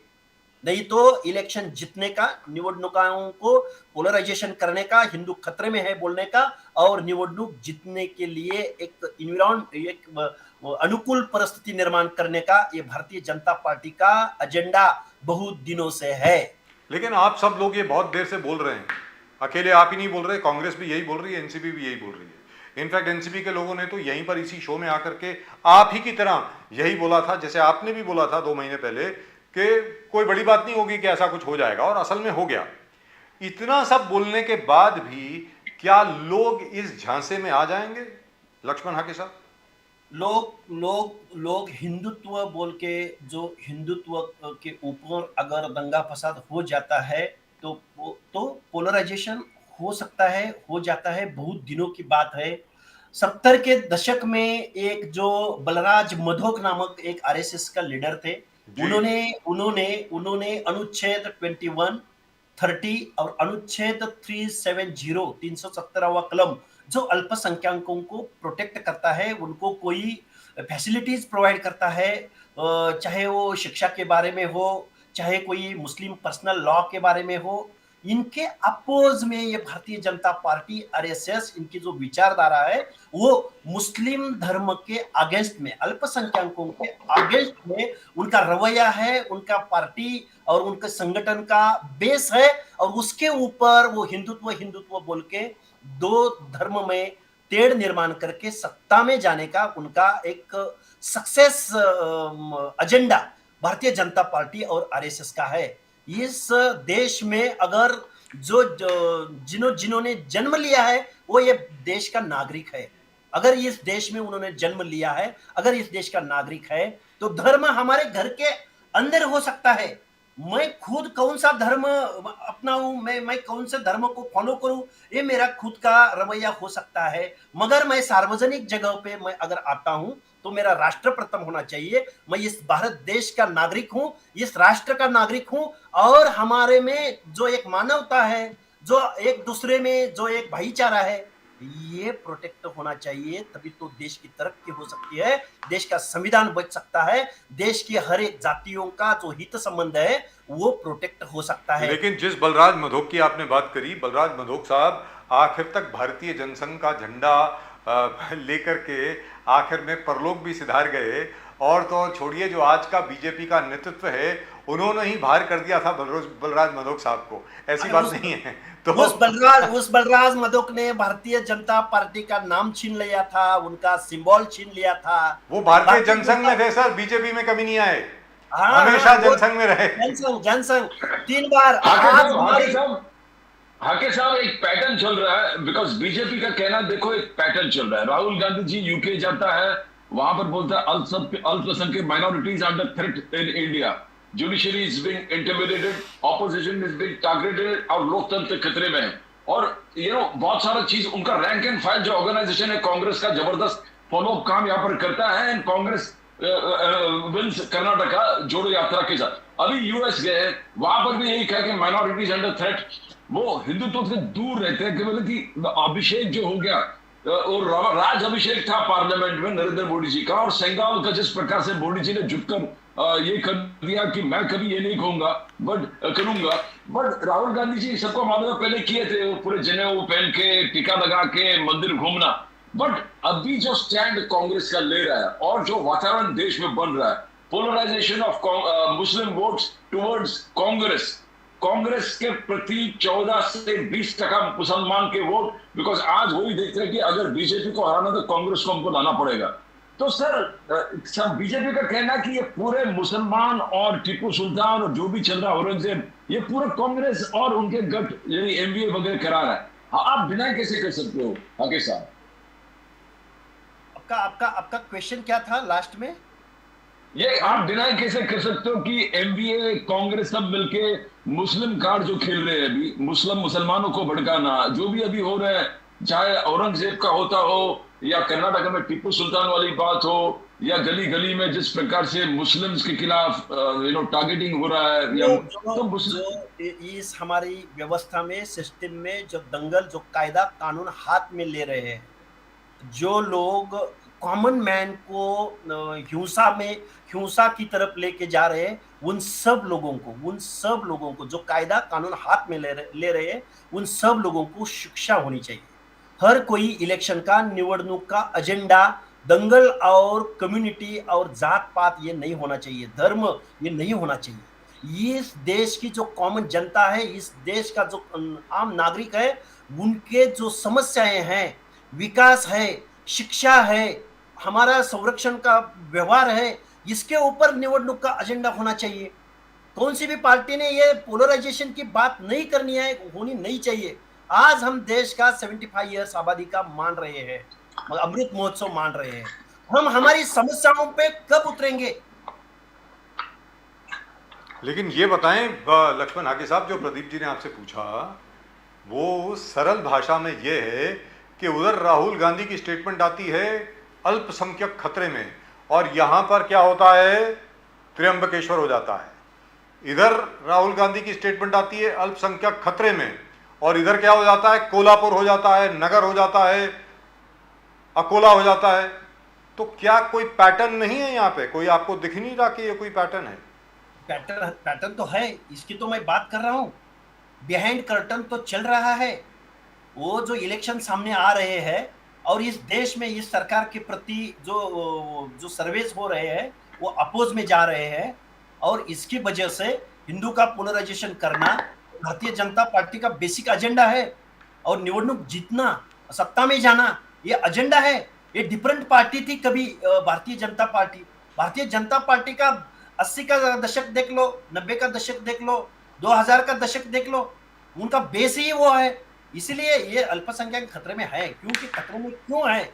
उनको ना कोई, अभी मैं विकास के बारे में नहीं बोल रहा हूँ, बैंक के बारे में नहीं बोल रहा हूँ, योजनाएं के बारे में नहीं बोल रहा हूँ, मगर अल्पसंख्यक अगर पब्लिक प्लेस में आते हैं तो उनकी तरफ देखने का भी तरीका आज देश में, अभी जो एक महीना भर हो गया, एक मंथ हो गया, इस महाराष्ट्र में, इस देश में जो देखने का जो तरीका है, वो तरीका पूरे का पूरा चेंज हो रहा है। तो राहुल गांधी क्या झूठ बोल रहे हैं? बराबर ही बोल रहे हैं कि अल्पसंख्यक खतरे में है इस देश में। क्यों दंगल होती है? दंगल की कोई वजह होनी चाहिए। इस कोल्हापुर में कभी भी दंगल नहीं हुई थी, आज तक नहीं हुई, कभी भी नहीं हुई थी। इस कोल्हापुर में जो दंगा हो गया, उस दंगे में जितने जो व्हीकल्स पकड़े गए हैं, उनका जो नंबर प्लेट का जो नंबर है वो MH12 है, MH11 है, MH10 है, वो कोल्हापुर का नहीं है। ये जो गाड़ियां हैं, जो व्हीकल्स है, ये कोल्हापुर की बाहर के जिलों में से उधर आई है, और उधर प्री प्लान्ड वो दंगल प्रोटेक्ट की गई। तो ये प्लान किसने करी सर? किसने करी? तो अभी तो बात कंक्लूजन निकाल सकते हैं। मैं बहुत बार बोल चुका हूं, ये भारतीय जनता पार्टी का बेसिक एजेंडा है कि दंगा फसाद पे आना और निवडणूक में पोलराइजेशन करना। हिंदू खतरे में है। हिंदू खतरे में कैसे हो सकता है? गली से दिल्ली तक, फिर एक बार मैं आपके साथ, 56 इंच की छाती आपके पास है, तो हिंदू कैसे खतरे में हो सकता है सत्ता में आने के बाद? अगर सत्ता में नहीं होता है तो एक बार आपके बात को लॉजिक हो सकता है, मगर सत्ता में होने के बाद कैसे खतरे में आ सकता है हिंदू? और कौन सा हिंदू सर ये भी बता दें, कौन सा वाला हिंदू? अरे हिंदू जो निवडणूक को उनको जितवा सकता है, वो हिंदू। हम लेकिन तो ये बताएं कि आपका तो अलग लॉजिक भी है ना सर, कि भारतीय जनता पार्टी का हिंदू तो सिर्फ सवर्ण जाति का हिंदू है, वो ओबीसी और एससी नहीं है। अगर सवर्ण जाति का हिंदू होता तो भारतीय जनता पार्टी कभी भी सत्ता में नहीं आती जी। इस हिंदू को बल कौन देता है? ओबीसी देता है। जिस दिन इस देश में मंडल आयोग इंप्लीमेंट हो रहा था, मंडल की बात हो रही थी, उस टाइम भारतीय जनता पार्टी हाथ में कमंडल लेके चलो अयोध्या की नारा दे रही थी, और हमारा वीपी सिंह का सरकार गिरवा रही थी। ये भारतीय जनता पार्टी का इतिहास क्या है? इतिहास इस ओबीसीओ ने, भारतीय जनता पार्टी कभी कभी बोल देती है कि हमारी ओबीसी पार्टी है, भारतीय जनता पार्टी में ओबीसी बहुत सारे हैं, ये ओबीसीओ ने ध्यान में लेना चाहिए। क्या मंडल आयोग बोल रहा था, ओबीसीओ को शिक्षा में लाना है, ओबीसीओ को पंचायत राज में लाना है। ओबीसीओ के आज भी आधे मांगी पूरी नहीं हुई है। आज भी ओबीसीओ को विधानसभा में रिजर्वेशन नहीं है, लोकसभा राज्यसभा में रिजर्वेशन नहीं है। कहाँ है ओबीसी? बहुत सारा ओबीसी इस देश में है, मगर आज भी निर्णय प्रक्रिया में, आज भी आईआईटीज में, आज भी न्याय व्यवस्था में ये ओबीसी, बीजेएनटी, माइनॉरिटी आज भी इस विकास के बाहर है, शिक्षा के बाहर है ओबीसी। भारतीय जनता पार्टी से सावध रहे ओबीसी, ओबीसीओं के हित की बात मैं बोल रहा हूं। हमारे वीपी सिंह का सरकार किस वजह से गिर गया साहब? जी, दुरुस्त बात।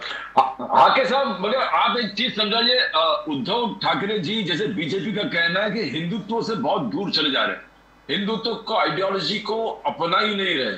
कौन सी? वो सेक्युलर। मुझे एक बताइए, इस महाराष्ट्र में, इस देश में हिंदू ये शब्द व्यापक अर्थ से अगर पकड़े हम, उसमें एससी, एसटी, ओबीसी, बीजेएनटी जो कुछ रहे वो 70-80% ये हिंदू है। अगर ये सब लोग हिंदू है, हिंदू की आइडियोलॉजी क्या है? हम हिंदू नहीं है, हम हिंदू नहीं है। उद्धव साहब हिंदू नहीं है, शिवसेना को फॉलो करने वाले लोग हिंदू नहीं है। हमारे गांव में, महाराष्ट्र में, हमारे गांव का जो एक वातावरण है, हमारी व्यवस्था है, इस व्यवस्था में मुस्लिम साधुओं का उर्स में हिंदू लोग मनाते हैं और हिंदू की यात्राओं में मुस्लिम लोग शामिल हो जाती है। ये हमारा भाईचारा है कई सालों से। अरे हिंदू मुस्लिम, ये क्या बात, ये निवडणूक का एजेंडा हो सकती है क्या? हिंदू मुस्लिम दंगल क्या चल रहा है? हिंदू क्या, कौन सी आइडियोलॉजी? हिंदू हम राम को मानते हैं, कोई नहीं बोला हम राम को नहीं मानते हैं। हम राम को मर्यादा पुरुषोत्तम मानते हैं, एक आइडल मैन, जेंटल मैन बोलते हैं राम को। हम सुबह उठने के बाद, महाराष्ट्र की जनता उठने के बाद पहला नाम किसका लेती है तो राम राम बोलते हैं। हम नमस्ते भी नहीं बोलते, राम राम बोलते हैं हमारे लोग। तो कौन सी आइडियोलॉजी, कौन सा हिंदुत्व? हम हिंदुत्व नहीं है। हमारा राम, हमारा हनुमान, उठने के बाद हनुमान मारुति के मंदिर में जाते हुए, नमस्कार करते हुए हमारी सब जनता महाराष्ट्र की हमारे दिन की शुरुआत करते हैं। ये हिंदुत्व हमें चाहिए। ये दंगल वाला हिंदुत्व कहां से आया? हिंदुत्व तो हमारी जीने का तरीका है, एक भाईचारे का तरीका है, एक अच्छी व्यवस्था का तरीका है हिंदुत्व। ये कौन सा हिंदुत्व? मुस्लिम को झगड़ना, ये हिंदुत्व हो सकता है क्या? कौन सा हिंदुत्व, कौन सी आइडियोलॉजी है ये भारतीय जनता पार्टी की? तो ये कोल्हापुर में जो हुआ, आपको क्या लगता है कि कोल्हापुर में जो दरार पड़ी है, क्या नंबर 1 क्या दरार पड़ी है, और अगर पड़ी है तो उसको दोबारा ठीक कैसे किया जा सकता है? कोल्हापुर में ये दंगल होने के बाद जितने भी इंटरव्यूज हुए वो कॉमन मैन के, वो सब इंटरव्यू का आप थोड़ा निष्कर्ष देख सकते हैं। उन सब लोगों ने बोल दिया है कि हमारा कोल्हापुर ऐसा कभी भी नहीं होता था। ये जो लोग बाहर के लोग आए हैं, मैं एक बात आपको बता देता हूँ, ये जो भारतीय जनता पार्टी और शिंदे गठ है ना, ये पश्चिम महाराष्ट्र में उनका कोई बेस नहीं बचा है। ये कोल्हापुर जिले में सबसे ज्यादा लोकसभा के दोनों सीटें शिवसेना ने जीती थी, और इस कोल्हापुर में सबसे ज्यादा वोट, विधानसभा ले लो, लोकसभा ले लो, सबसे ज्यादा वोट शिवसेना को मिले हैं। ग्रास रूट पे ये जो कॉमन मैन है वो सम्मानीय उद्धव साहब के साथ है और महाविकास आघाड़ी के साथ है। इसको लेके भारतीय जनता पार्टी चिंतित है। इसीलिए शहर चुन के उधर दंगा फसाद घड़ाना और हिंदुत्व का पोलराइजेशन करना, ये एजेंडा भारतीय जनता पार्टी का है। प्रदीप जी, एकनाथ शिंदे जी और एकनाथ सेना का कहना है कि बाला साहब के विचार जो हिंदुत्व के हैं, जो हिंदुत्व के बारे में बोलते थे, आज उद्धव सेना उससे बहुत दूर हो गए, वो सेक्युलर हो गए। तो सेक्युलर होने के बाद ये बाला साहब ठाकरे जी का जो वोट है वो उद्धव सेना को कैसे मिलेगा? वो नहीं मिलेगा। तो इस पे एकनाथ शिंदे जो बोल रहे हैं कि 16% जो बाला साहब ठाकरे जी का वोट है, इसीलिए एकनाथ शिंदे जी के पास आ जाएंगे, या एकनाथ सेना को जितने कार्यकर्ता खड़े रहने वाले उनको लगेंगे, बिकॉज बाला साहब के विचार आज एकनाथ शिंदे जी लेके आगे बढ़ रहे। डेवलपमेंट, हिंदुत्व, तो सर इसको आप नकार कैसे कर सकते हो के साथ?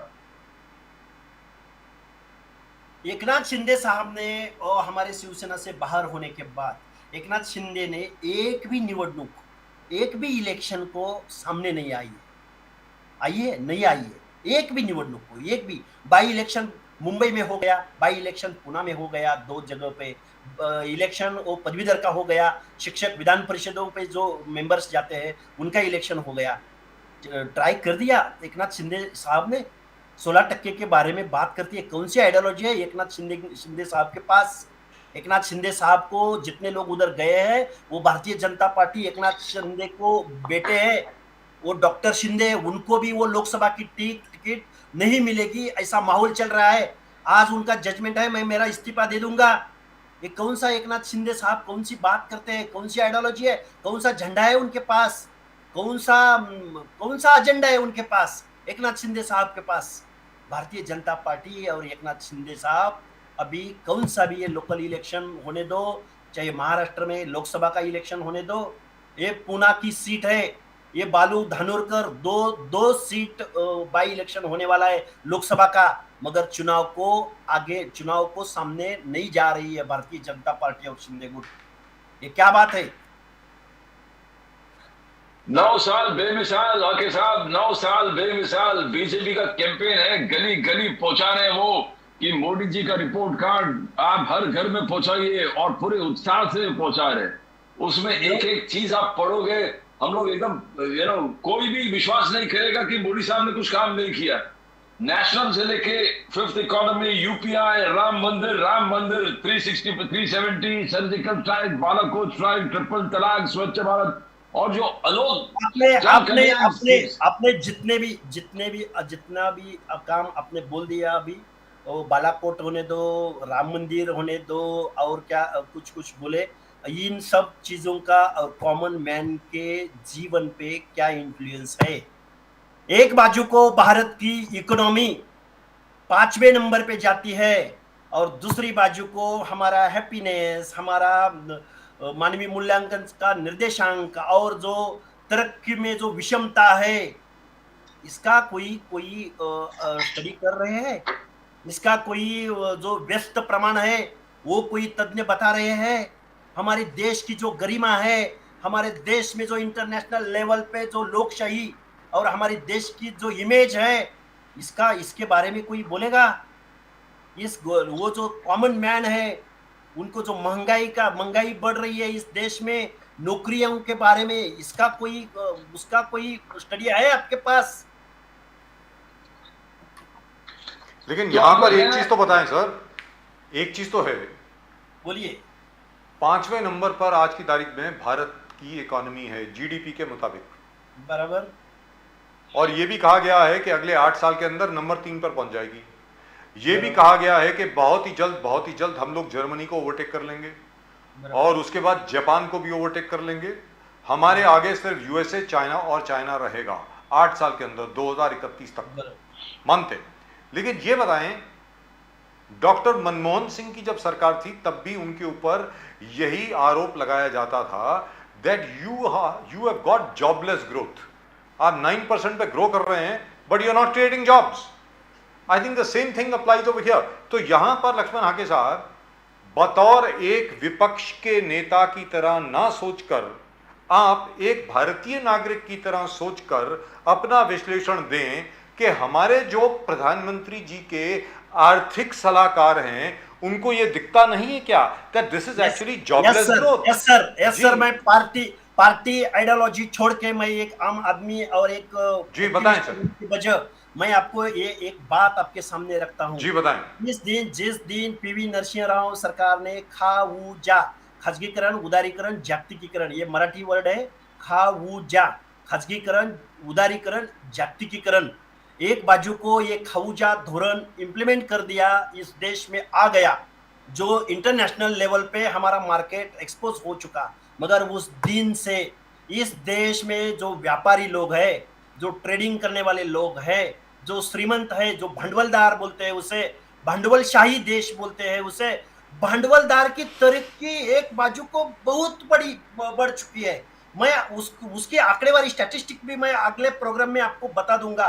कभी इस देश का एक भी आदमी 100 लोगों में श्रीमंत की यादी, मतलब रिचेस्ट मैन जो रहते थे, वो श्रीमंत की 100 में एक भी आदमी नहीं जाता था। नहीं जाता। आज की कंडीशन ये है कि जो रिचेस्ट लोग हैं उनकी यादी में बहुत सारे भारतीय लोग हैं। जी हैं। इस देश में 8-10% लोग ऐसे हैं उनके पास 95% इस देश की मालिकी है। तो ये जो व्यस्त प्रमाण है, ये जो बहुत सारे लोग झुंड गांव में जो झुंड की झुंड है, उनके हाथ को काम नहीं है। हमारे देश की जी इतने बहुत सारी लोक संख्या है, इन सब लोगों का अगर हमारी देश की तरक्की में उनको काम मिले, उनको स्किल को अगर बढ़ावा मिले, तो ये देश पूरे वर्ल्ड में एक नंबर पे जाएगा, एक नंबर पे। आज क्या हो रहा है, सिर्फ सर्विसेज के माध्यम से हमें फॉरेन करेंसी मिल रही है। हमारा एग्रीकल्चर जो ग्रोथ है उसकी वजह से हमें पैसा मिल रहा है, मगर हमारे देश और हमारे समाज के व्यवस्था में बहुत सारे लोग 70-80% लोग तरुण बेरोजगार है, उनके हाथ को काम नहीं है, उनके हाथ में ये हिंदुत्व दंगल, कोई एजेंडा, ये चीजें हो रही है। अगर ये होते हुए भी हमारी इकोनॉमी 4-5 नंबर पे है, मगर इसका जो पर्कुलेशन है वो पूरा व्यस्त है, अपोजिट है। बहुत सारे लोग अन्न और ये जो बहुत सुविधाएं हैं उसमें से कोसों मील दूर है, और एक बाजू को गगनचुंबी इमारतें है, और एक बाजू को पाल में, समांतर पाल में जमीन की तरफ रहने वाला ठीक किसान है, रहने वाला भटका विमुक्त स्थलांतरित होने वाले घुमंतु नॉन घुमंतु है, बहुत सारी संख्या है। कौन सा भी अपना जो लोग रहने दो, इकोनॉमी का अभ्यास करने वाले, स्टडी करने वाले लोग तज्ञ रहने दो, उनको बुलाओ और उनका जो व्यस्त प्रमाण है उसको, वो व्यस्त प्रमाण से। लेकिन लक्ष्मण हागे साहब इस विषय के बारे में कोई बात नहीं करता। सीधी सादी बात है, जैसे प्रदीप जी और मैं इसके बारे में ना जाने कितनी मर्तबा डिस्कस कर चुके हैं। आज की तारीख में वास्तविकता में जो लोअर मिडिल क्लास है और जो बीपीएल के आसपास है, बिलो पॉवर्टी लाइन के जरा सा भी ऊपर जो है, उसको किस प्रकार नौकरी दी जाए, उसको किस प्रकार व्यवसाय दिया जाए, उसको किस प्रकार। जी बताएं। मैं बहुत ग्रास रूट पे काम करने वाला आदमी हूँ। जी एक सेंटेंस में आपको बता देता हूँ, हमें भाषण नहीं चाहिए, हमें राशन नहीं चाहिए। मैं क्या बोल रहा हूँ, ना भाषण ना राशन, ना राशन नहीं चाहिए, हमें भाषण नहीं चाहिए जी। हमारी जो क्रय शक्ति है बढ़ चुकी है। हमें राशन फ्री में नहीं चाहिए, हमें समान शिक्षण चाहिए, शिक्षण जी। हमें राशन किस दिन तक दोगे, हमारी जो जख्म को तुम मलम पट्टी किस दिन तक करोगे। ये मोदी रहने दो, मनमोहन सिंह रहने दो, वो जो रूलिंग पार्टीज रहने दो, हमें मुफ्त में कोई नहीं चाहिए। हमारे बच्चों को अच्छा एजुकेशन मिलना है, हमें शिक्षण चाहिए, शिक्षण सब लोगों को समान शिक्षण चाहिए। श्रीमंत का, अरे सर सारी यूनिवर्सिटीज प्राइवेटाइज हो चुकी हैं पूरे महाराष्ट्र में, हर जगह पे मेडिकल कॉलेजेस जो है वो प्राइवेट मेडिकल कॉलेजेस हैं पूरे महाराष्ट्र में। मुंबई में 1940 इनफैक्ट 1958 के बाद एक भी नया मेडिकल कॉलेज नहीं बना मुंबई में, लेकिन 32 से ज्यादा प्राइवेट मेडिकल कॉलेजेस बन गए, जहां पर आज की तारीख में 1.5 करोड़ रुपए देना पड़ता है कैपिटेशन फी। क्या बात कर रहे हैं सर आप? यस, मैं आपके सामने एक बात बता देता हूं। इस महाराष्ट्र में 10वीं के बाद जो भी एजुकेशन है वो प्राइवेट सेक्टर में है। वो प्राइवेट सेक्टर में कौन है, इधर के एमएलए एमपीज है जी। जो गरीब का बच्चा है, जो मेरिट पे आता है, जो स्ट्रगल करके पढ़ाई एक्सेप्ट करके, जो नॉलेज फुल बच्चा है, जो 80% में लटका हुआ है, उसको मेडिकल इंजीनियरिंग एंट्री नहीं मिलता है। तो दैट्स एन अपॉर्चुनिटी सर, ये बहुत बड़ा अवसर है आपके पास। उद्धव ठाकरे सेना के पास ये बहुत बड़ी अपॉर्चुनिटी है। अगर आज आप ये अनाउंसमेंट कर दें कि ये आपकी नई एजुकेशन पॉलिसी रहेगी, यहां पर आप आरक्षण देंगे, इस प्रकार आप नए नए कॉलेजेस खोलेंगे, जैसे आम आदमी पार्टी ने दिल्ली में किया और पंजाब में कर रही है, बहुत बड़ी चीज हो जाएगी। सर मैं आपको बता देता हूं, हमारे जो प्राइवेट स्कूल है, प्राइवेट स्कूल में फीस बहुत सारी लेते हैं, और उनके जो टीचर है उनको बहुत कम पेमेंट मिलती है। ये फैक्ट बोल रहा हूं आपके सामने। और जो गवर्नमेंट स्कूल है उसको, उस टीचरों को बहुत सारा पेमेंट मिलता है, मगर उधर बच्चे एडमिशन नहीं ले रहे हैं। मगर हम शिक्षा में, मैं 10वीं कक्षा के अंदर बोल रहा हूँ, जी 10वीं कक्षा के अंदर हमारे एजुकेशन में बहुत सारा पैसा खर्च कर रहे हैं, मगर हायर एजुकेशन में प्राइवेटाइजेशन होने की वजह से इधर का जो लाभार्थी है, जिनको लाभ पहुंचना चाहिए, उनमें से, अरे हमारी गवर्नमेंट रोड करती है, हमारा गवर्नमेंट तो उद्धव जी इसके बारे में कुछ करेंगे क्या? करेंगे, सवाल हम आपसे ये करेंगे। सर, प्रैक्टिकल बात करते हैं ना, ऑन द ग्राउंड बात करते हैं। यस, हम उद्धव साहब को ये बात बोलेंगे, हमारे लीडर्स, हमारी पार्टी के एजेंडे पे ये बात रहेगी। ये मैं एक्टिविस्ट होते हुए मैं आपके सामने ये बात रख रखा Pradeep ji. Yes, sir. Yes, sir. I mean, yes, do a lot of things. अभी जो BMC चुनाव कभी भी डिक्लेयर होगा, आगे साथ लोकल Yes. बॉडीज के चुनाव तैयार है, तो हम तैयार हैं। आदित्य ठाकरे जी बार बार वो रोड सीमेंटिंग, रोड जो कॉन्क्रीटाइजेशन है उसके स्कैम के बारे में बात करते रहते हैं। आज नाला सफाई हुआ नहीं हुआ, बारिश बहुत जल्दी, आगमन कभी भी हो सकता है, मगर शिवसेना, उद्धव सेना का कहना है कि आज आपने, एकनाथ शिंदे जी ने नाले सफाई अब तक आपने किया नहीं है, मुंबई सफर होने वाला है, और अलग अलग जहां लोकल बॉडीज के हैं, बिकॉज इलेक्शन हुआ ने लोकल कॉर्पोरेटर्स है ही नहीं, उनका बात कोई सुनते ही नहीं है, और डायरेक्टली सीएमओ चला रहा है। तो हाउ डू यू सी, ये कैसे आके साहब होगा कि लोग आपका जो एक्यूजेशन है एकनाथ शिंदे जी पे वो मानेंगे, या एकनाथ शिंदे जी अपने काम के बल पर वो बोलते कि डेवलपमेंट को जो एजेंडा मैं लेके चल रहा हूँ, बाला साहब के विचार लेके चल रहा हूँ, मैं सक्सेस रहूंगा आगे साहब। बाला साहब के विचार इस देश में, अभी भाजपा बोल रही है हम बड़े बड़े रोड बना रहे हैं, हम देश को इतनी तरक्की कर रहे हैं। इस देश में पहली बार मुंबई और पुणे में जो एक्सप्रेस वे हो गया, वो बाला साहब ठाकरे की कल्पनाएं थी। बंबई में जो ओवर ब्रिज हो गए, मीठा नदी थी, बंबई का जो जितना भी प्रोग्रेस है, वो सम्मानीय बाला साहब ठाकरे, वंदनीय बाला साहब ठाकरे की आइडिया थी। और इसकी वजह से मुंबई का जो आम आदमी है, कॉमन मैन है, वो शिवसेना के साथ है। हम चुनाव की राह देख रहे हैं, कब चुनाव आने वाला है इस मुंबई में। ये जो बाबू लोग हैं, ये जो प्रशासक काम कर रहा है, इस प्रशासन को क्या पता कि बारिश आने के बाद मुंबई में क्या हालात पैदा हो सकती है। इसीलिए सम्माननीय आदित्य साहब, सम्माननीय उद्धव जी साहब जो काम करते हैं, हमारे शिव सैनिक, हमारी शाखाएं, हमारा काम तो जारी है, बहुत दिनों से जारी है, आगे भी जारी रहेगा। हमारा शिवसेना का शाखा प्रमुख हमें नगर सेवक जैसा ही काम कर रहा है, मगर इस प्रशासन लोकल बॉडीज का इलेक्शन नहीं ले रही है, क्योंकि ये इलेक्शन से डरती है, अपयश से डरती है। Right, thank you very much Laxman Aage साहब, बहुत बहुत धन्यवाद आपका बात करने के लिए। हमसे बहुत मजा आता है हमेशा आपसे बात करने के लिए। But I tell you what, चलते चलते एक बार फिर मैं कहूंगा, जिस प्रकार आम आदमी पार्टी ने पूरा स्कूल्स का ट्रांसफॉर्मेशन किया, सुधारीकरण किया दिल्ली में, और वही अब वो पंजाब में इंप्लीमेंट कर रहे हैं। आपके पास एक बहुत बड़ा अवसर है सर महाराष्ट्र में। यहां पर प्राइवेटाइजेशन इतनी ज्यादा हो चुकी है, आप उसको करके दिखाइए। कैसे करेंगे मुझे मालूम नहीं है, क्योंकि आपके जो एमबीए में पार्टनर हैं, सर पूरी बात सुन लें, एमबीए में जो आपके पार्टनर हैं वही सब मालिक हैं इन सब प्राइवेट यूनिवर्सिटीज के और मेडिकल कॉलेजेस और इंजीनियरिंग कॉलेजेस के। वो सब दुश्मन बन जाएंगे आपके।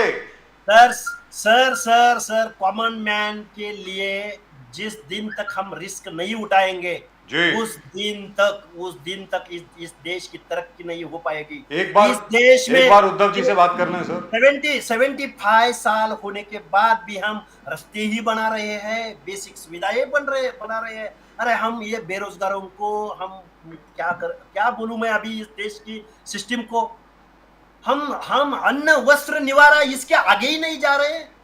अरे एक जापान जैसा देश हमारे। सर मैंने एक छोटा सा सवाल पूछा है, आप कहां ले गए? मैं छोटी सी बात कर रहा हूं, उद्धव जी से जरा एक बार बात कर लीजिए। उनका जो जवाब आए, उनका जो उत्तर आए, सच बता दीजिएगा फिर, ठीक है साहब मैं जरूर बात करूंगा। मैं एक्टिविस्ट हूं, मैं वर्कर नहीं, मैं अंधभक्त नहीं हूं। मैं ग्रास रूट पे जाके हर एक आदमी का सुनता हूं। मैं घुमंतु नॉन घुमंतु, मैंने बोल दिया था लास्ट बार, मैंने 4 दिन पहले ये जो घुमंतु है, पारधी समाज, गुनेगार समाज को सब प्रशासकीय लोगों को एक जगह पे बिठाया और उन लोगों को घर और जगह नाम पे जगह पे 1 घंटे में उसको उसका राइट दिलवाया मैंने। मैं ये काम करने वाला लेकिन मैं चलो इस पे भी बात करेंगे अगली बार। Pradeep ji, this is shocking for me, जहाँ पे भी इन्होंने कहा है सर इट इज शॉकिंग। नहीं सर नहीं, आपने सुना नहीं शायद, प्रदीप जी आपने सुना नहीं sir.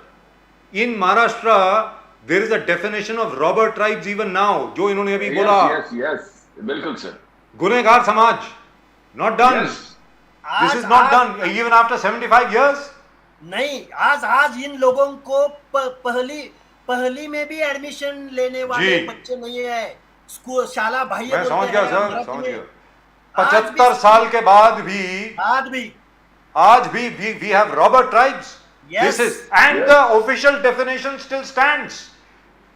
What kind of a country have we made? We ought to be ashamed of ourselves. Let's be very clear. I agree with Lakshman Hake Saab.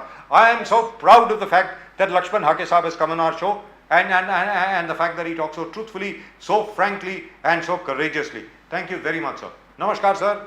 Thank you. Namaskar. Jai Hind, Jai Maharashtra, Jai Bhavani, Jai Shivaji. Jai Bharat, Jai Bharat. Jai Bharat, Jai Bharat. Vande Mataram, sir. Vande Mataram. Oh dear, oh dear, dear, dear, dear. We learn something new every day. Even in Maharashtra, you got robber tribes. Actually, you do that even in Delhi, in and around the surrounding areas of Delhi. I don't know whether or not the definition has been changed now. I hope it has. But if it hasn't, then that's a travesty of all that we have achieved up till now. If you remember, the British had drawn up a whole list of, I think, 430 odd tribes all over India who were considered criminal tribes. That these chaps cannot be trusted with anything. They are all criminals. And among them were lots and lots of people like Gujars, like this one, like that one, and even in Maharashtra. Oh God, absolutely terrible.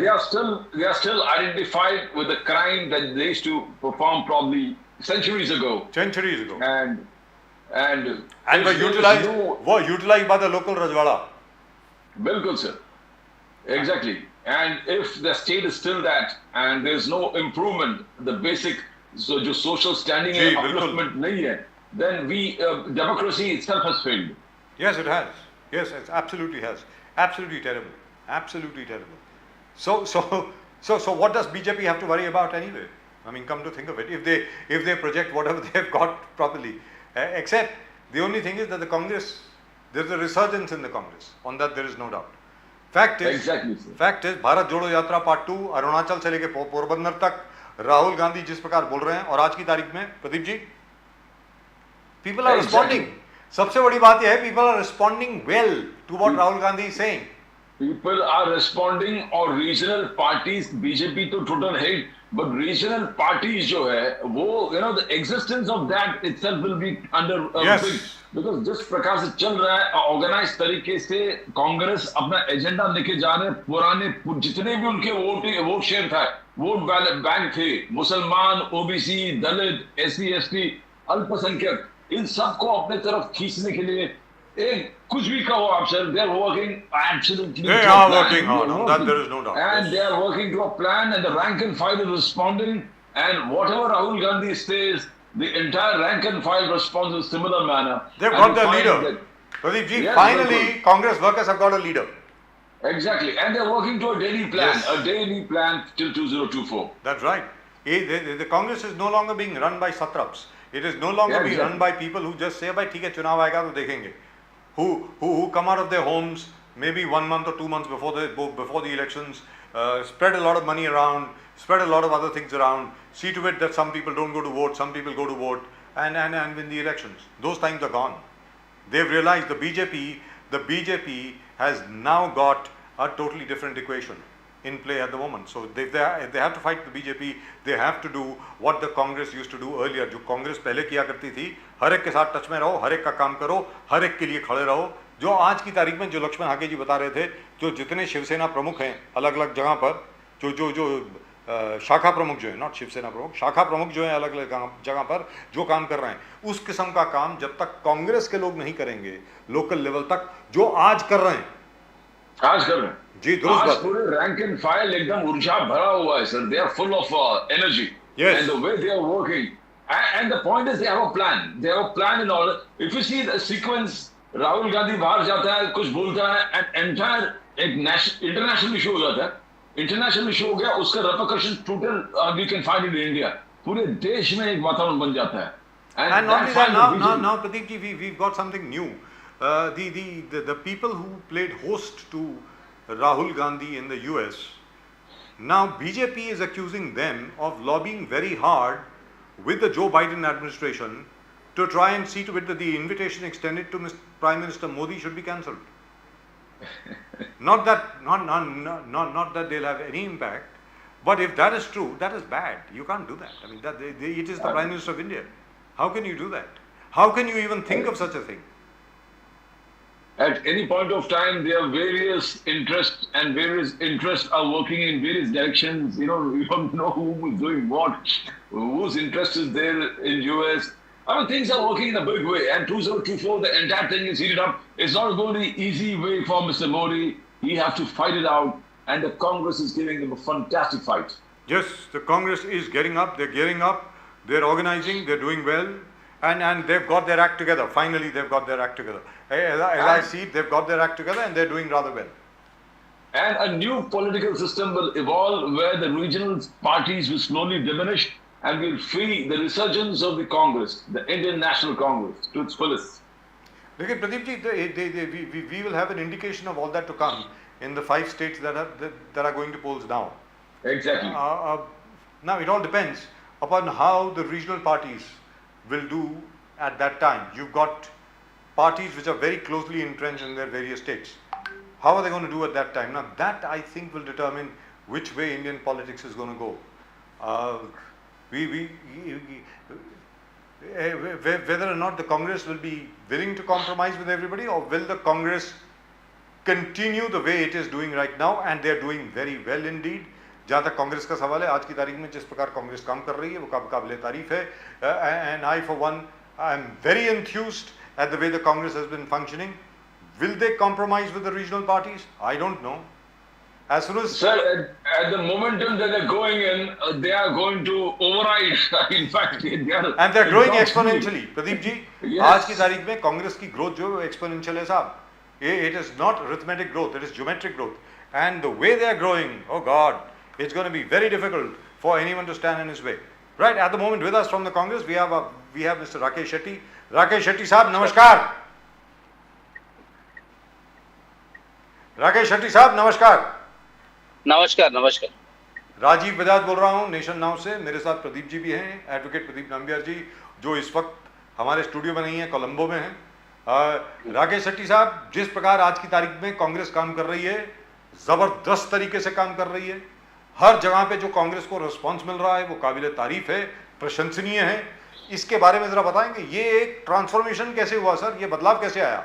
Rakesh Shetty साहब. देखिए, कभी भी Congress party तो और उसके जो workers है वो तो अपना 100% देते, मगर परिस्थिति चेंज होता है. जैसे आपको याद होगा कि 2014 से पहले जब हमारी सरकार थी, बहुत सारे आरोप लगे कांग्रेस के ऊपर और देश का माहौल कांग्रेस के खिलाफ किया गया.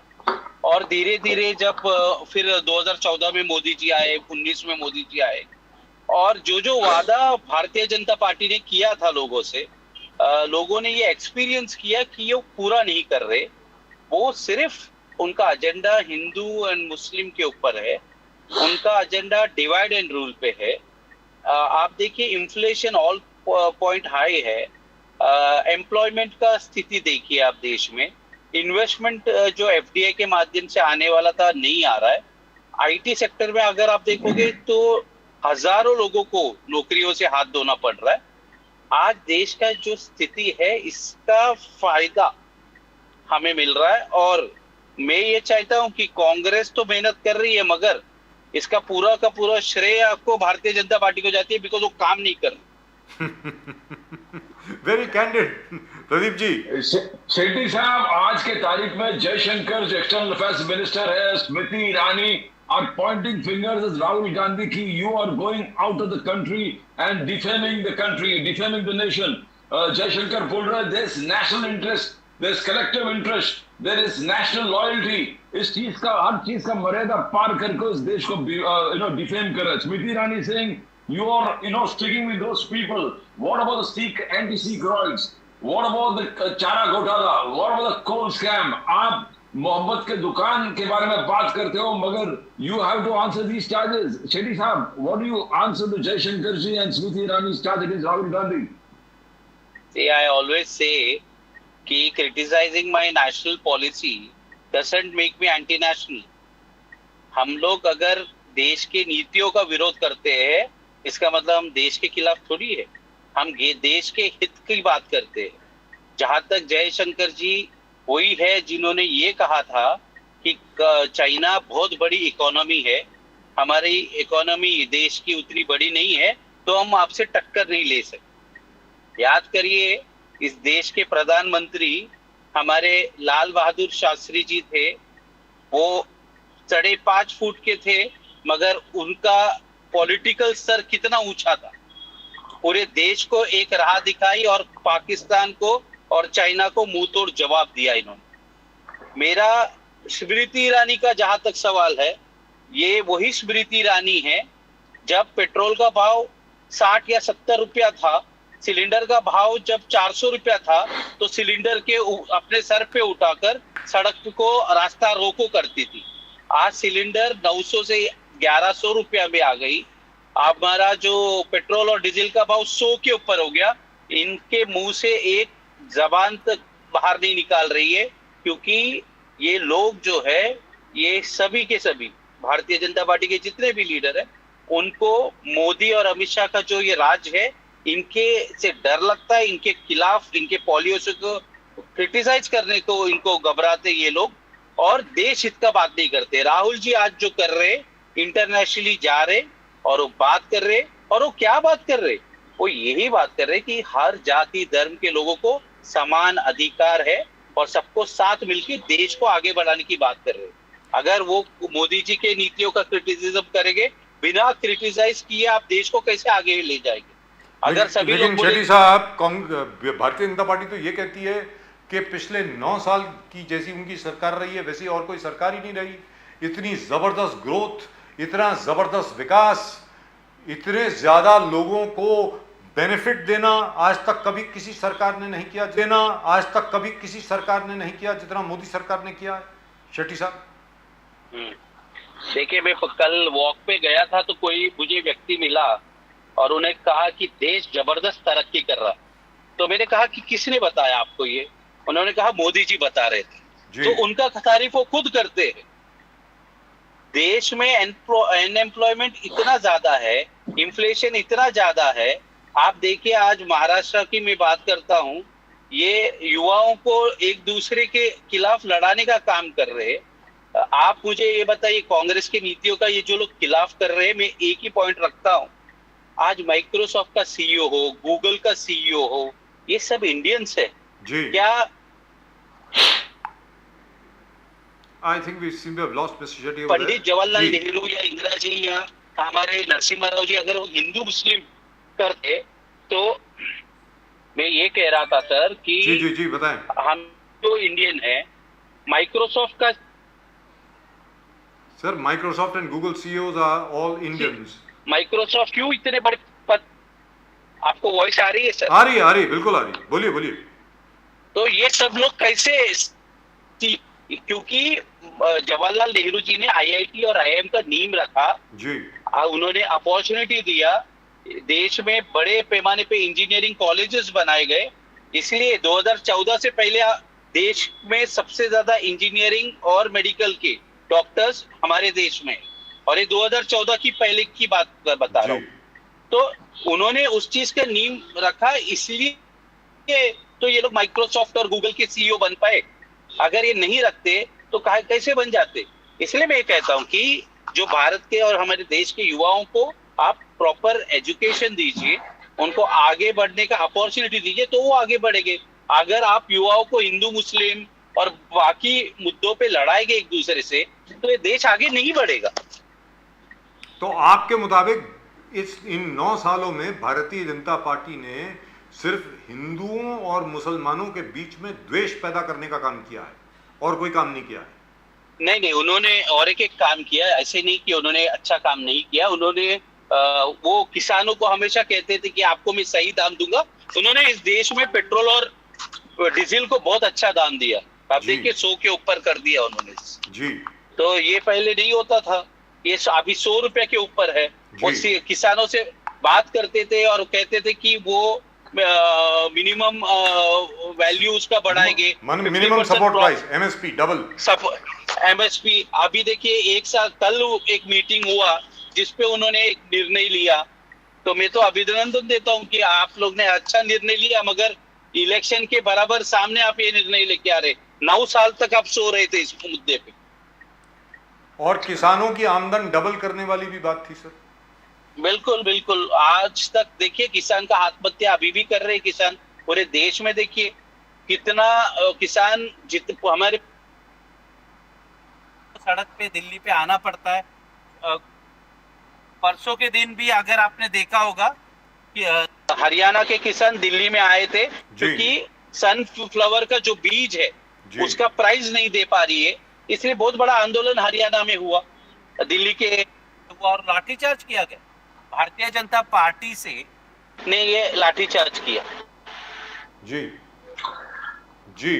तो ये परिस्थिति। शेट्टी साहब, एफडीआई में देवेंद्र फडणवीस महाराष्ट्र जहां तक है, महाराष्ट्र ही says we are the number 1 FDI जहां पर है। एकनाथ शिंदे जी सबसे बोले कि एमएसएमई राणे साहब के साथ मिलकर लाखों हम लोग एम्प्लॉयमेंट क्रिएट कर रहे हैं। टोरेंट पावर यहाँ पर करीबन 70,000 करोड़ का इन्वेस्टमेंट किया, 30 lakh around 30,000 jobs immediate creation.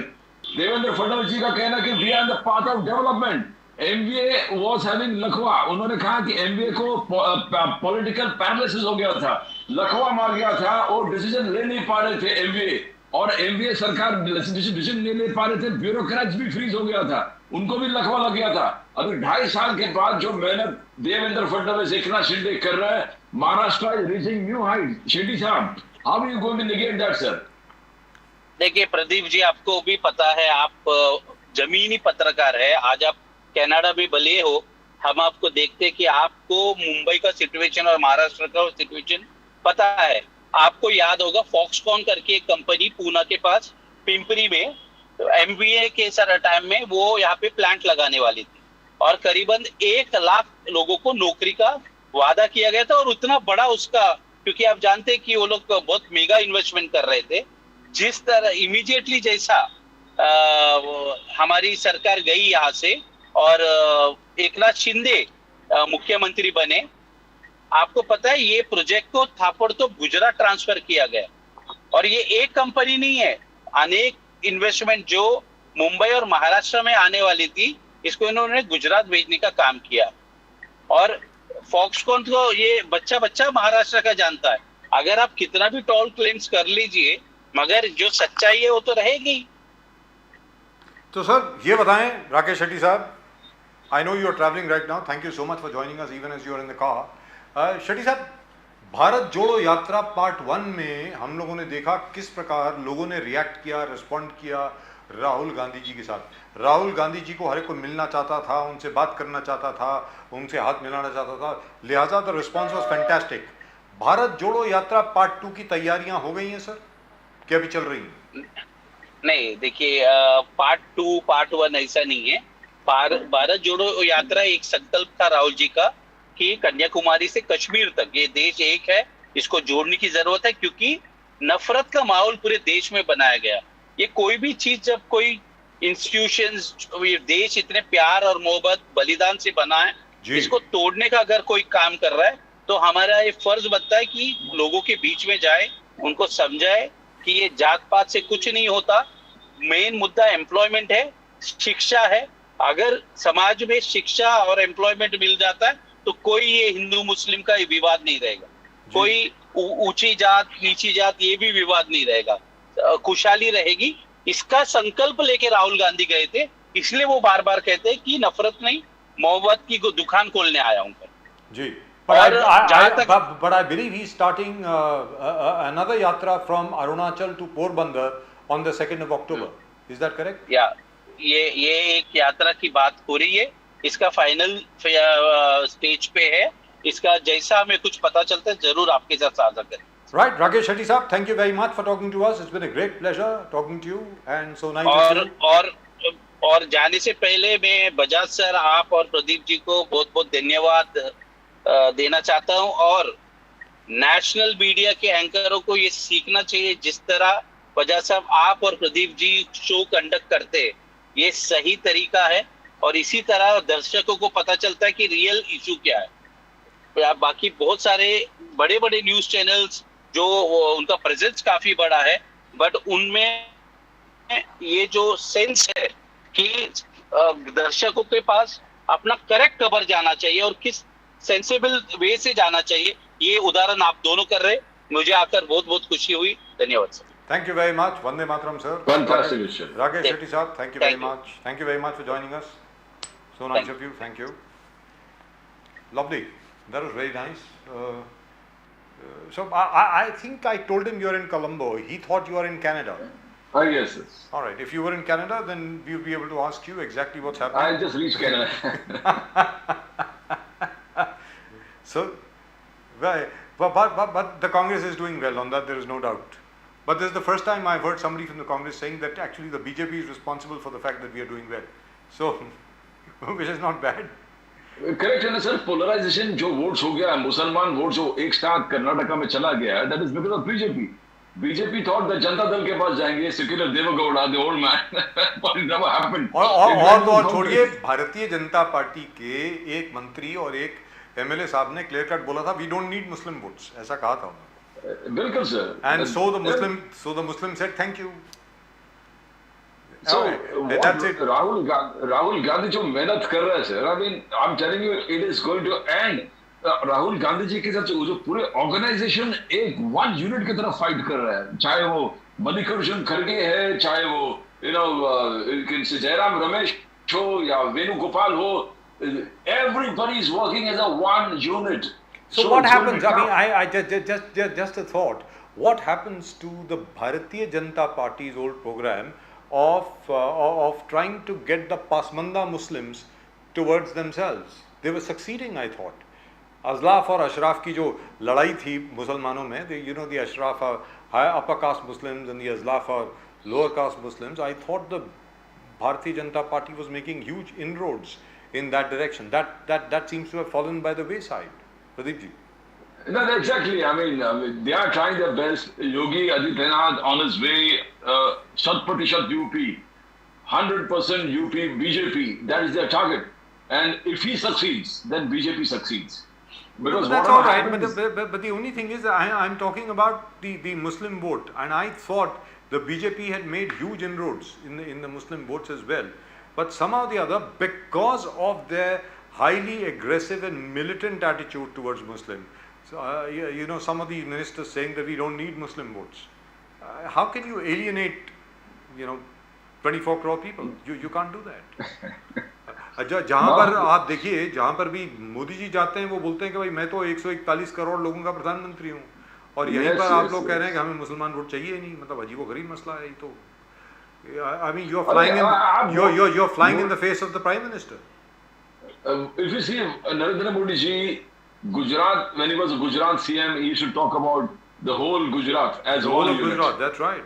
Yes. मेरे इतने करोड़ गुजराती वासियों के लिए मैं ये करता हूँ. He never talked about race, caste, color or religion. Now he's become the Prime Minister. Again, he never talks about race, caste, color or religion. But when you except saying Jai Bajrangbali now and then, which is all right. When he says, his body depiction is Hindutva. Nobody can deny that, and that keeping the Muslim crowd away. And till now, this Muslim population was voting for various regional parties, and now they know that voting for the regional parties is so not the BJP has succeeded in consolidating and uniting the Muslim vote behind the Congress. Bilkul, sir. Exactly. Well, exactly. I hope they wake up if they want to retain power in 2024. Well, all right, we'll talk about that on Monday.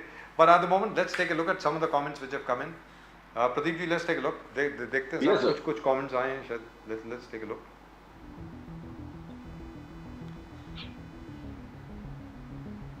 Elton Gracias, it was BJP created. Anna Hazare, remember second hunger strike, which bar our leaders. The commentator is ignorant.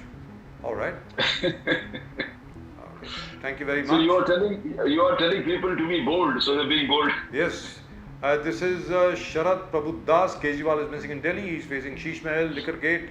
He may be summoned any day. Should his ex-deputy minister open his mouth? He is roaming around the country trying to garner support against the ordinance. He knows that the government has support of BJD, YSR, RCP, BRS, etc. Well, fine. Great. So I've been called ignorant. I've been called all sorts of things. I've been called cartoon. But you asked for it. I mean, you said, Absolutely. I'm still asking for it. I'm very happy. BJP नहीं आएगा तो दूसरा party देश बेच देगा. Pramod Kumar अड़क. I think the BJP should be very, very happy hearing this. And this, I think, is on what strange looking people, freaks in a circus. Vishnu Gupta. How lovely. Lovely. That's a very racist comment, by the way. You know, freaks in a circus. That could be construed as a terribly, terribly racist comment. And that, of course, is, it was Chanakya that taught us we could invite justice in from outside to get rid of native oppressors. Rahul Gandhi lives by the code. There be no need to fight for the impoverished. That be the fate they live with. Fight the money gaming the system and looting them of public assets. Destroy the 40% Gujarat model chaiwala. Rise back convert, Modi greatest. All right. I don't even know what that means. Right. But as long as they are responding in a big way. Yes, Congress creates this ruckus and now they feel they could call for peace, always using Muslims for their own power. So shameful of this fake family who seeks external help for relevance. This is Shanti Maharaj. That was it. That was it. So, great comments from everybody. Keep sending in your comments. Whatever you have to say, please do send it. I'd love to read it out, irrespective of how colorful your comments are. Thank you so much. Try and be respectful if possible, and if it is not, no problem at all. That's it. That's it from Pradeep ji and me for today. We'll of course be back over here on Monday with all of you. Do remember, Nation Now is always on your side. आप सबको नमस्कार. जय हिंद, जय महाराष्ट्र, जय भवानी, जय Shivaji. Vande Mataram. Vande Mataram.